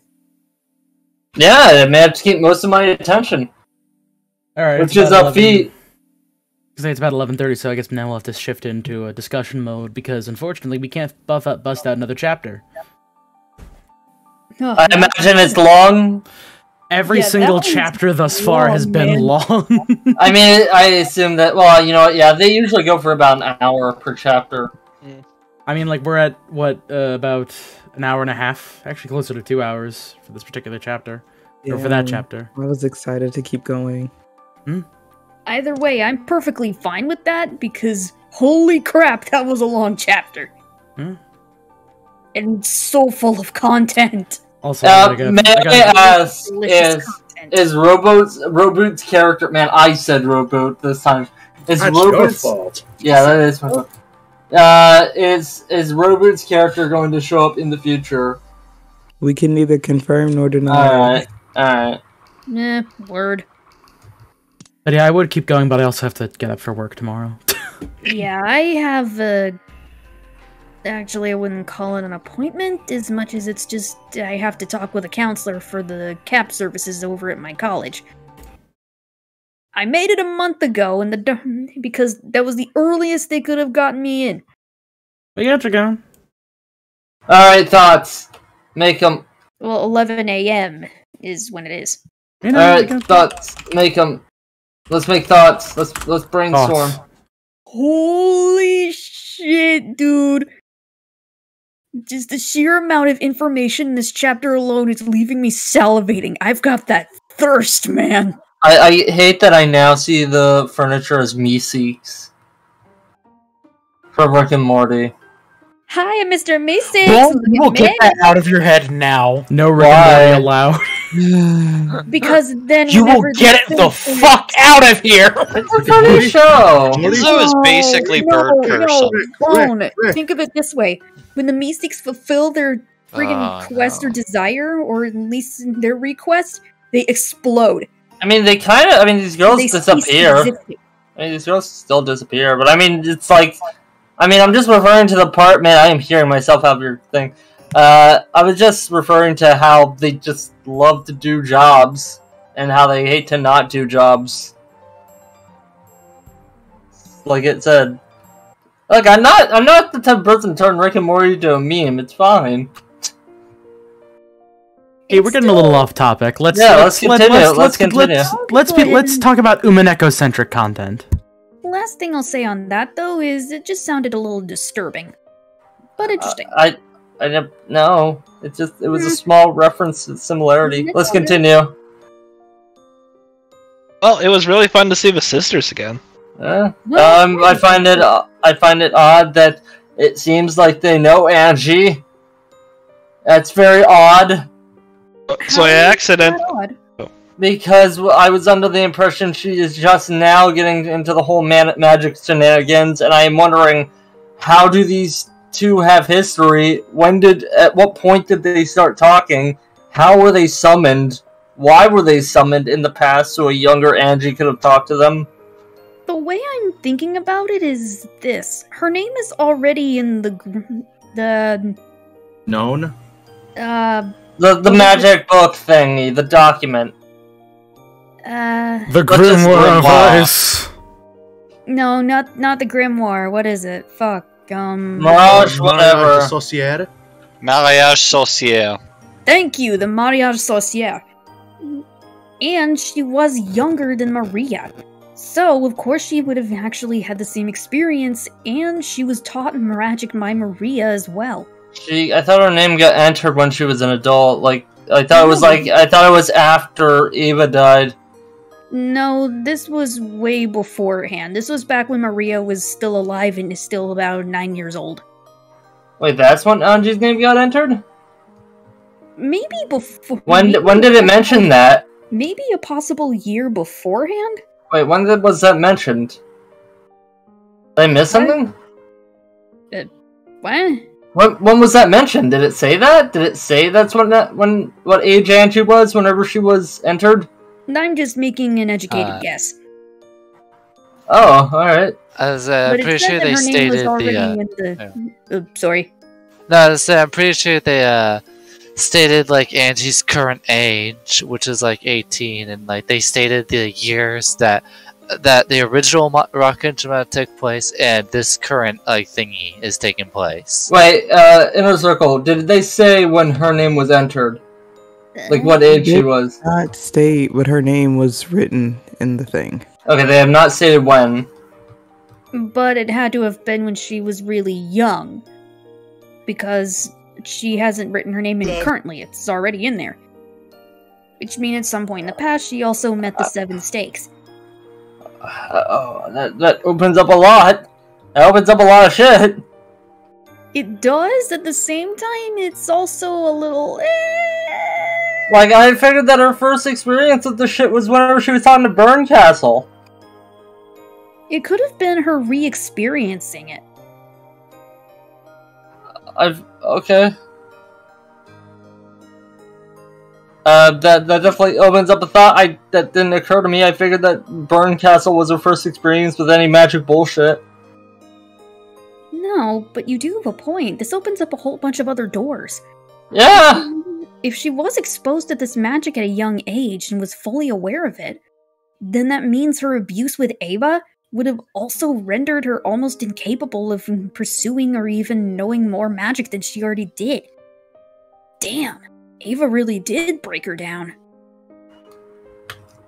Alright, other thoughts? As I threw in some stuff. It was good to go ahead and have a little callback to that scorpion amulet. Yeah? I wonder if the purple barrier means anything. Possibly affiliated with witches. I mean, I figure it's like non-native magic, like it's magic using an item, as opposed to your own inner whatevers. Oh, like inner magic. You mean like imbuing an item with magic? Maybe. Hey guys, this magic stuff is awfully fascinating, but hey, what about those funny letters? I mean, I figured we were gonna get to that. I wanted to discuss the magic portions first and then get to the letters. Yeah, like, alright. We're planning to I get to got a lot that. to say on that shit. Even I do. Oh, let's continue. One second. Okay. Angie also confirmed another sneaking suspicion I had. The more knowledge you have of magic, the more powerful your magic can be. This actually equates magic and talent. So you could be really knowledgeable about magic, but you also could have possible piss-poor talent at it. And in Kinzo's case, that's what he was trying to do. Increase his magical potential and power by increasing how much knowledge he had in the first place. This could be why he was also piss-poor at magic. He started doing magic whenever he was in his 30s or 40s. That's why whenever he was older, he still had piss-poor magic talent. Apparently, it said that he was, like, hyper-specialized in summoning. Like, he was really good at summoning. That also leads me into saying, Anji also said the more you know about the subject, the easier it is for it to be summoned. I got a lot of book learning. Yeah, and from what we've seen, Anji already has dynamite ability. He hasn't done anything major. Oh, sorry. I was gonna say, in the Umino channel, I put up the theory that maybe Kinzo is the one summoning all the goat people. Like, we didn't see any goats in the first part, but in the second part we did, and he was alive all the way to the end. I thought those goats were just because of Beatrice. I mean, I thought that too, but it's like, could it be Kinzo? He's apparently a super good summoner. What do you mean by the second part? In part 2. The one where Kinzo and Battler got eaten by the goat people, and the bullet that Maria loaded. That was the witch's ball. Yeah, I'm saying, what if Kinzo summoned the goat people? No, I don't... Maybe. I can barely hear you, Crimson.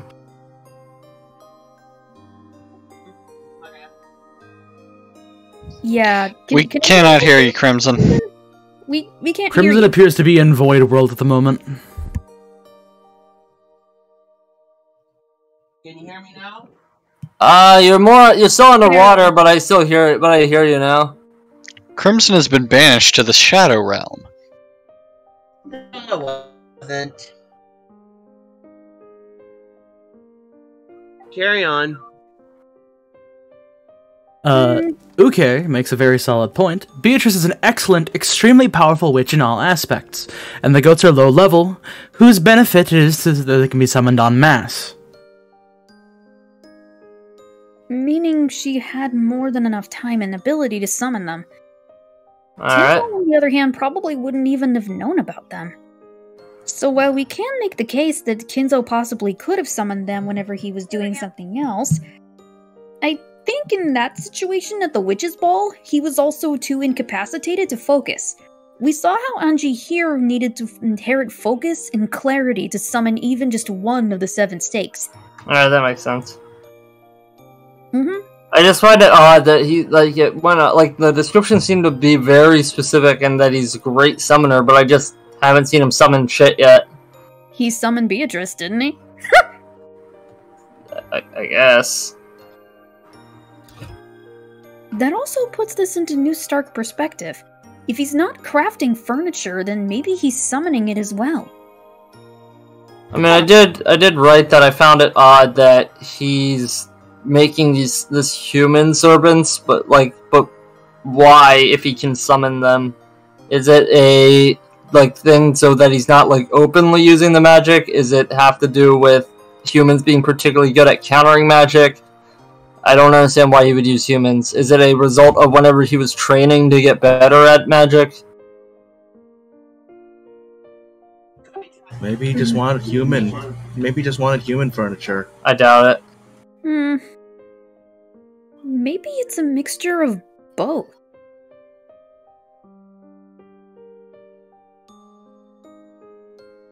Ah, jeez, my phone's having trouble connecting to the internet again to post my thoughts.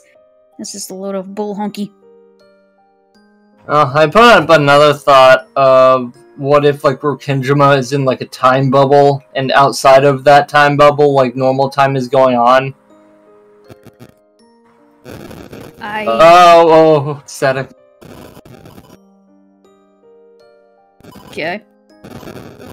Yeah, your mic is making Atari noises. Mine is? Yeah, just unplug and replug.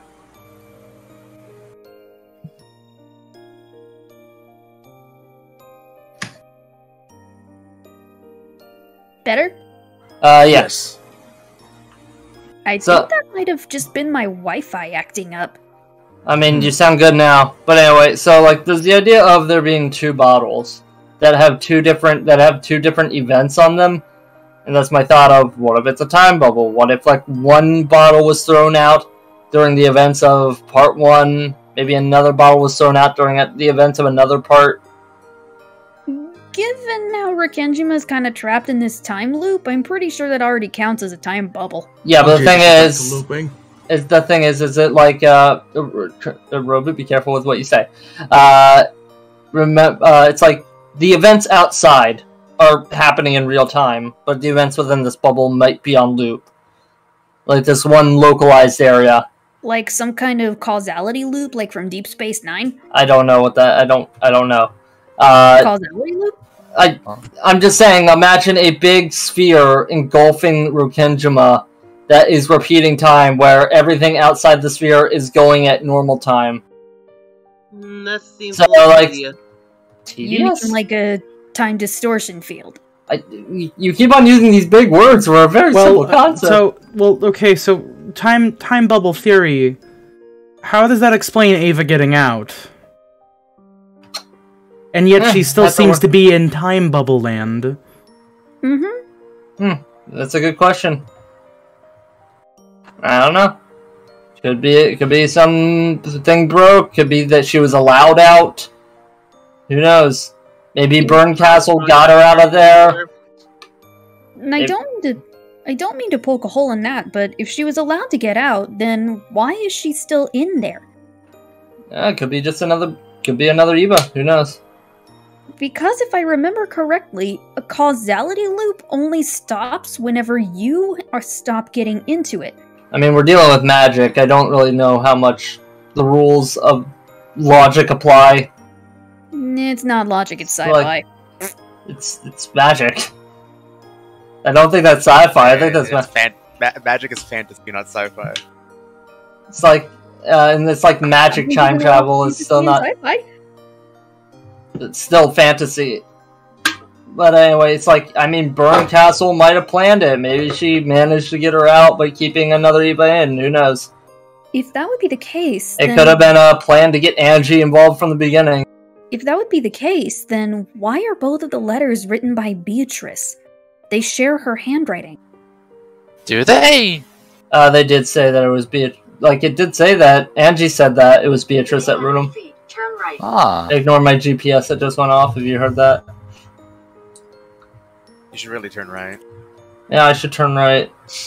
How about you turn into some bitches, ha? Did you make sure to turn right? I did turn right. But yeah, about those funny little letters. I don't know. That's what we're talking about right now.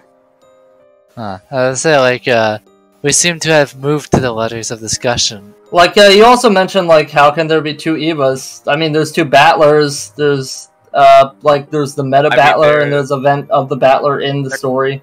There kind of were two Avas, I don't know what they're talking about.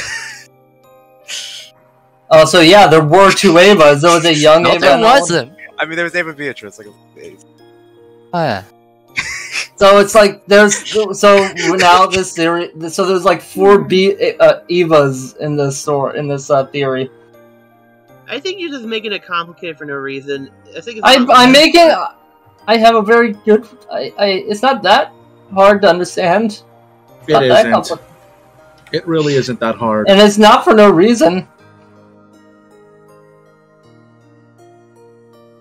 I think the Seven Sisters reminds me of the Spice Girls.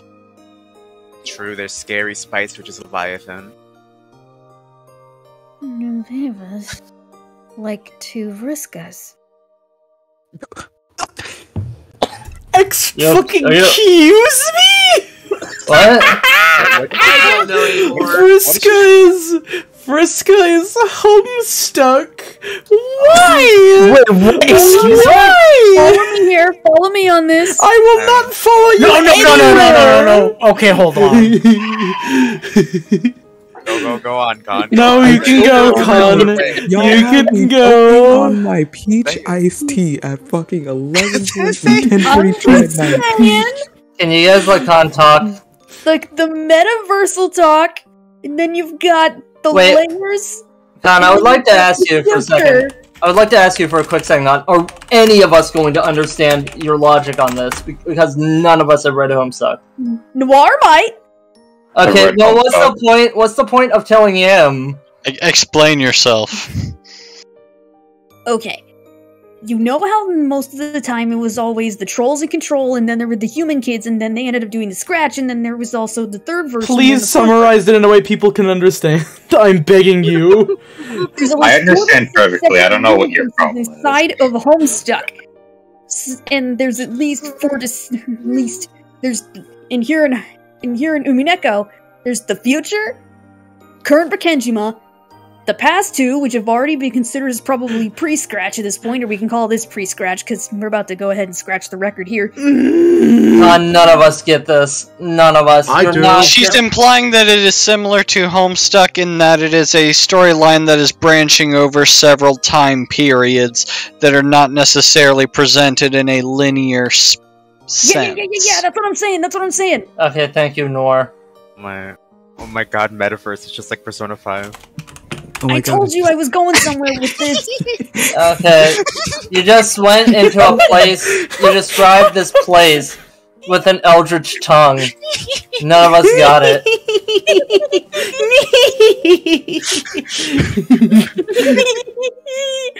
I connected Homestuck to Umineko. No, you didn't connect shit. I have 2 points. Okay, so I need to let you know some content. I took off my headphones as, you know, my cat was getting into some shit. I don't want that cat to knock out. And I hear what I can only describe as a Joker laugh through the goddamn headphones. And then I put them back on. What the fuck did I miss? What have you people done? Khan was making a very hard to understand Homestuck reference to the events of Umineko. I have 2 points. I'm connecting these points. You didn't connect shit. That at these points, like this may be a lost connection. Han, you're using the most squiggly piece of string to connect these points. You are forming knots with this red string on this pin. I'm sorry. I'm going to use it. Very thrilling stuff. Back to these funky letters. So what do you think about those letters, though? Wait, no, I have a legitimate question. Okay, B, go. Time bubble, or however you want to assume it aside. What is the purpose of there being like 2 letters and having them sent out? That's in the not first up to place? date. That's only for acts 1 through 5. Okay, so the point of the letters. At the moment, I don't know. It's currently said that there's Beatrice wrote it, but I guess you could ask which Beatrice. Like, is it the Golden Witch Beatrice that we know? Was it Beatrice? Maybe it's a future Angie Beatrice. Please call her Ava Beatrice. I'm begging No! you. Fuck you! I'm calling her Beatrice. Every time you call her Beatrice, I can notice orange visibly mauled, and it's great. It sounds so stupid! Yeah, it does! It does sound stupid! Hold the fucking phone. I just now noticed that you literally says- called her Beatrice. Yeah! Why? Because it fits! She's a beaver. Tell me why she's a beaver, Bone. No, she's a beaver. Dude, I just talked about Homestuck. You just go ahead A and beaver is when a beaver becomes a diva. No, Beaver Yes. is the Beaver. version of us. Anyway, maybe Beatrice did it. Who knows? Okay, I think I felt my soul kind of die there. Yes, it did. It fits too well. I have to. It's like a delicious little puzzle piece. You are an interesting skeleton, man. Oh, thank you. I feel like this is another fragment that'll probably make a lot more sense once we have more puzzle pieces. Or at least a piece that doesn't fit right in the puzzle right now. We're currently nothing but black puzzle pieces right now. What? The pieces that are hard to put together because there is no picture. Okay. Oh, fuck you, Orange. I see what you're putting up there. Is it something in the fight chat? No, it's on the Twitch. I can't access the fight chat. I was gonna say, like, it'd be whack if you could access it, considering we talk about, like, in-game level spoilers in there.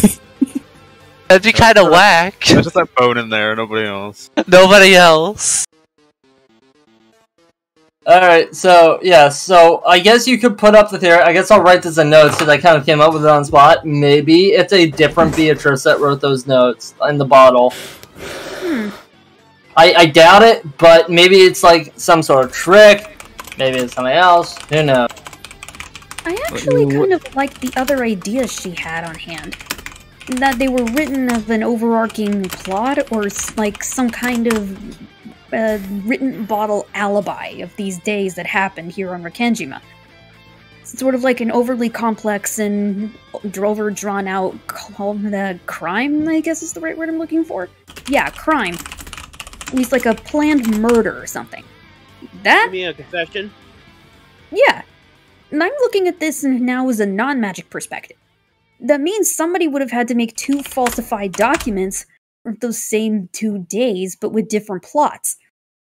That sounds like a lot of work to go through and to go ahead and get them, and it's an even bigger gamble to have them wash up on shore without getting messed up in the ocean.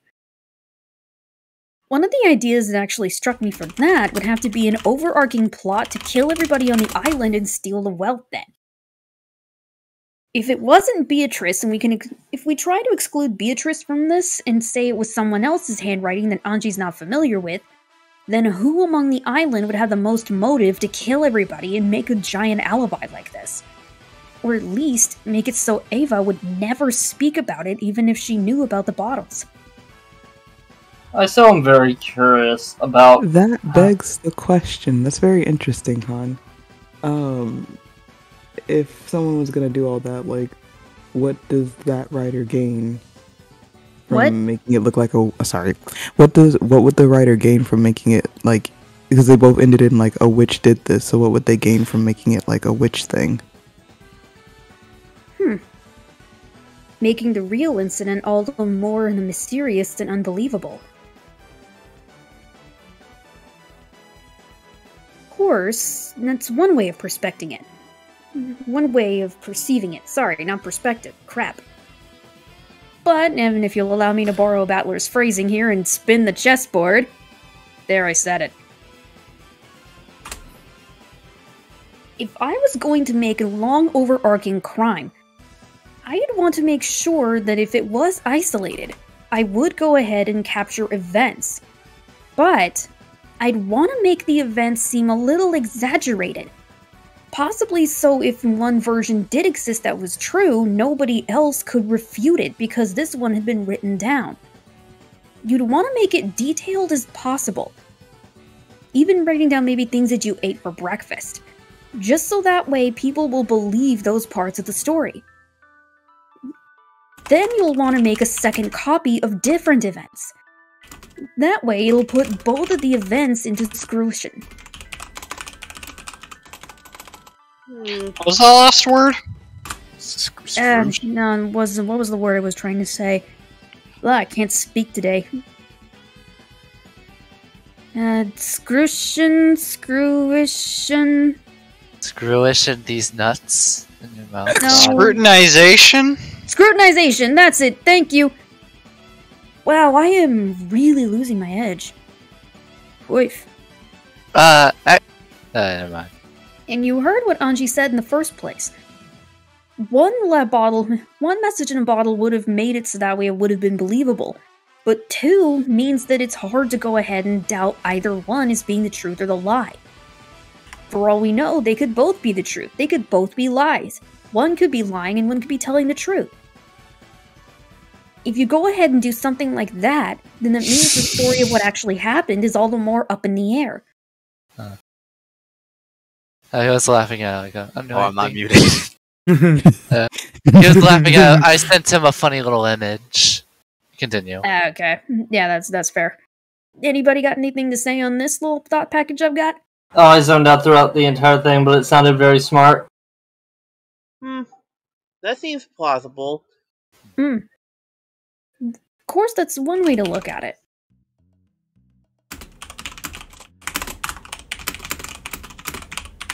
Nah, it's okay, Zazzy. Fuck, I just called AC Zaz. Huh? Damn it. Calling everyone by different names, apparently. I'm Zaz now, and I think almost everybody here has been called Zaz. that spoiler I have never character, been she's called my Zaz. wife. Oh, thank you, Zaz. Fuck you.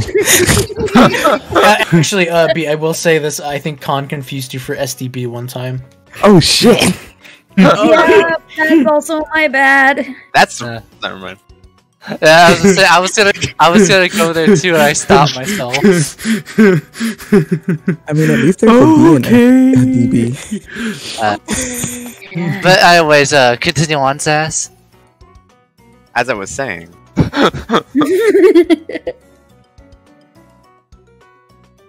Homestuck. Shut the fuck up. No. Wait. Wait a minute. No. Wait a minute. Wait a minute. Let's continue, because now we're just doing memes. Yeah, continue with your discussion, please. If this goes any further, I'm ending the stream. So what about those wacky letters? Oh, we already talked about it. No more letters. We've already We're talked about just puttering around, aren't we? What else is there to talk about? Is there anything? Angie summoning the stakes. What do you guys think about Angie summoning the stakes? I kind of already threw out my thoughts. I already said that it was actually an impressive feat, even just for her level of magic at that point. I find it odd that the stakes aren't hating each other. Well, if you've been separated from your siblings for a while, you'd want to see them all two at once. I wouldn't know. And immediately. I feel like none of the Ushiramiya siblings want to see each other. I mean, Ava said she trusted Rosa the most, right? She doesn't seem to mind Rosa. She kind of seemed to not exactly be that much of a caring That also sister. may or may not have been an act, because that was last chapter. Because yikes. Like, they seem very mistrustful of each other. I feel like everything we have to hear from them could either just be a half-truth or just covered in a little bit of salt. Like, taking everything they say with a grain of salt. Yeah, okay, Darman said it I'm good. sorry. The Ushiramiras are far from a normal, healthy household. Oh, yeah, definitely. Oh man, are the sisters on better terms than the fucking Ushiramiya? The stakes? That's a pretty low bar, and they're pretty is a close low bar. sisters. Yeah, that is a really fucking low bar. It's like, you guys are worse than Sin. Huh? You guys are actual wow. embodiments of sin. Wow. Oh god, are the Ushiramiyas the Sins all along? Are they? Do they represent anything? Do we got a lust? Do we got a greed? I mean, they're all greed. All the parents are greed. I mean, Kyrie already said what she is. Yeah. I feel like there's something to go with this, but I feel like Kaneko would be more on the line to think of these, what are the connecting points? I feel like that's too simple at this point. That you don't think that they're the Willy Wonka kids? No, I don't think so. Wait, how many Shiromiyas are there again? Counting Hideyoshi. Are you just saying the parents and stuff? Yeah, let's just go with Are you counting Hideyoshi because he's technically? Sure. Then that is 7, I believe. Actually, no, 12 of the Yoshirimiya family. Oh, I'm talking about just the parents. Just the parents. That is 7 because Rosa does not have her. The father of her child with. I feel like there's a 7 somewhere in there. So it's 7. Yeah. Like, it is 7. I mean, it's 7 if you're including the spouses, right? Yeah, the parents. Yes. The parents. And Rosa does not have the father of her child there, so that is 7. Look at what you guys said. Little demons walking around and Eva manages to be worse. How dare you?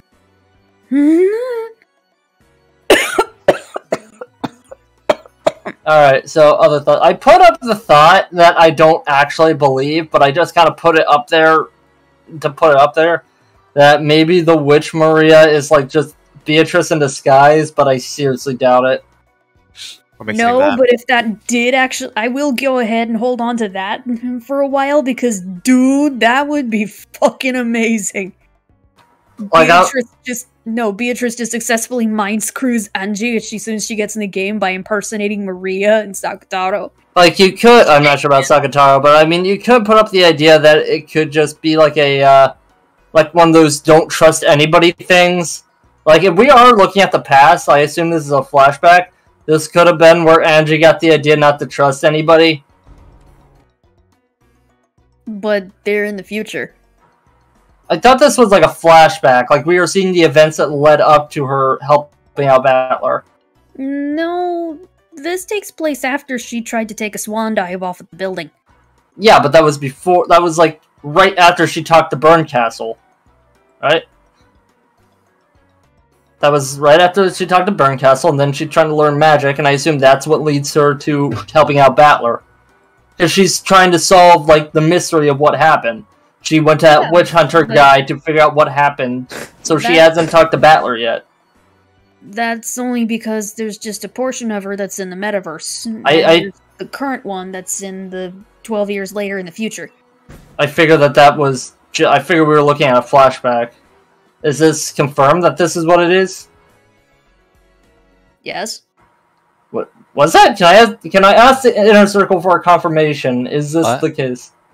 What's the question? Okay. I have posed the idea that what we have seen is what we are seeing is a flashback. Khan is saying that that Angie is both in what we are seeing and helping Battler at the same time. Personally, for me, I would neither confirm nor deny. Okay, so this was not confirmed, Kaneko. It's unclear that they haven't said. Okay, so I don't know where you get the idea that this was confirmed, Kaneko. So apparently you don't even know where it was confirmed. I've just kind of been accepting it as it goes because it makes it easier to think about it. Like, I just assume we are seeing, the events that led up to her helping out Battler.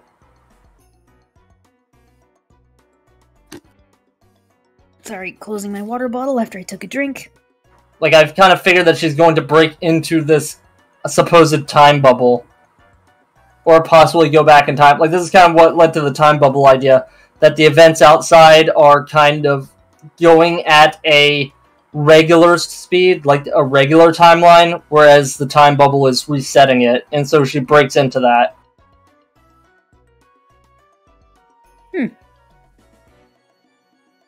Probably with the help of Burn Castle. I mean, she's already in the game, but she can't really be on Rokenjima right That's now. why I said it was a flashback. We're just seeing the events. Okay, now I'm confused. How can you flash back if you're already in the future? It's just a narrative tool. It's like she's not physically flashing back. It's like, well, this is again, like this specific Rukenjima is probably stuck in like a time bubble, or like not the actual island, but like this specific section of time is probably like within its own kind of pocket dimension. It's like, okay, Roboot, am I making sense? Yes. Okay, Crimson, am I making sense to you? Kind of. Am I making sense to the other people in here? Yeah. Yeah, sure. In a sense. It's just a narrative flashback. It's like just recounting the events that led up to what we saw when she was helping out Battler.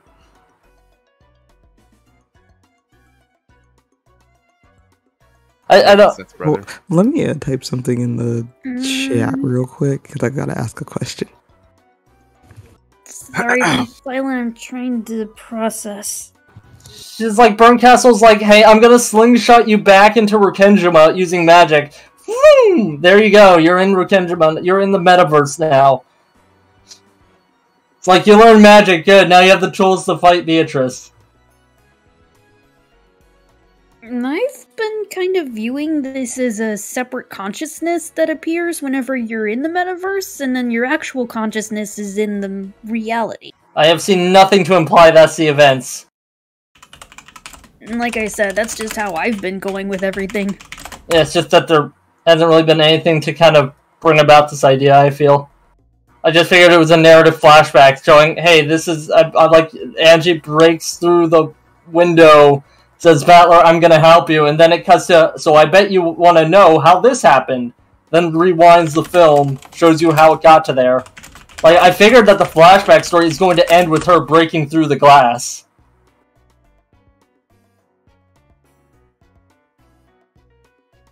But didn't at one point, when Okanogi was there, he said it was amazing that she actually survived that fall because of a net? That doesn't mean it. That doesn't disprove what I said at all. It's like it has nothing to do with the fall. The fall was just something that happened. It's like she just jumped off because she knew that she could. Probably saw the net. I'm getting a headache. It's not that hard. It's like we're just going to see what leads to her breaking through into Rukenjima. We are just going to see how she does it. It's not a hard concept. The future flashback? The flashback is a narrative tool. Guys, do we I think that's enough for right now. Alright. Yeah, it's kind of boring. It's getting late. Yeah, we're done. Alright. Good night, everybody. Stay tuned for more streams coming forward. Probably, I want to do another, like, one of those kind of grab bag video game streams one of these days. That'd be fucking fun. Evil Within on Wednesday, and we're going to be resuming with Umineko and such on Friday and Sunday. You know, the usual stuff. Alright, good night, everybody. Digging up on Thursdays, yeah. Good night. We do this on Fridays and Sundays. Well, we try to. Sorry for talking about Homestuck. Oh, it's fine. We do it at 9:30. We do it at 9:30. Wisconsin.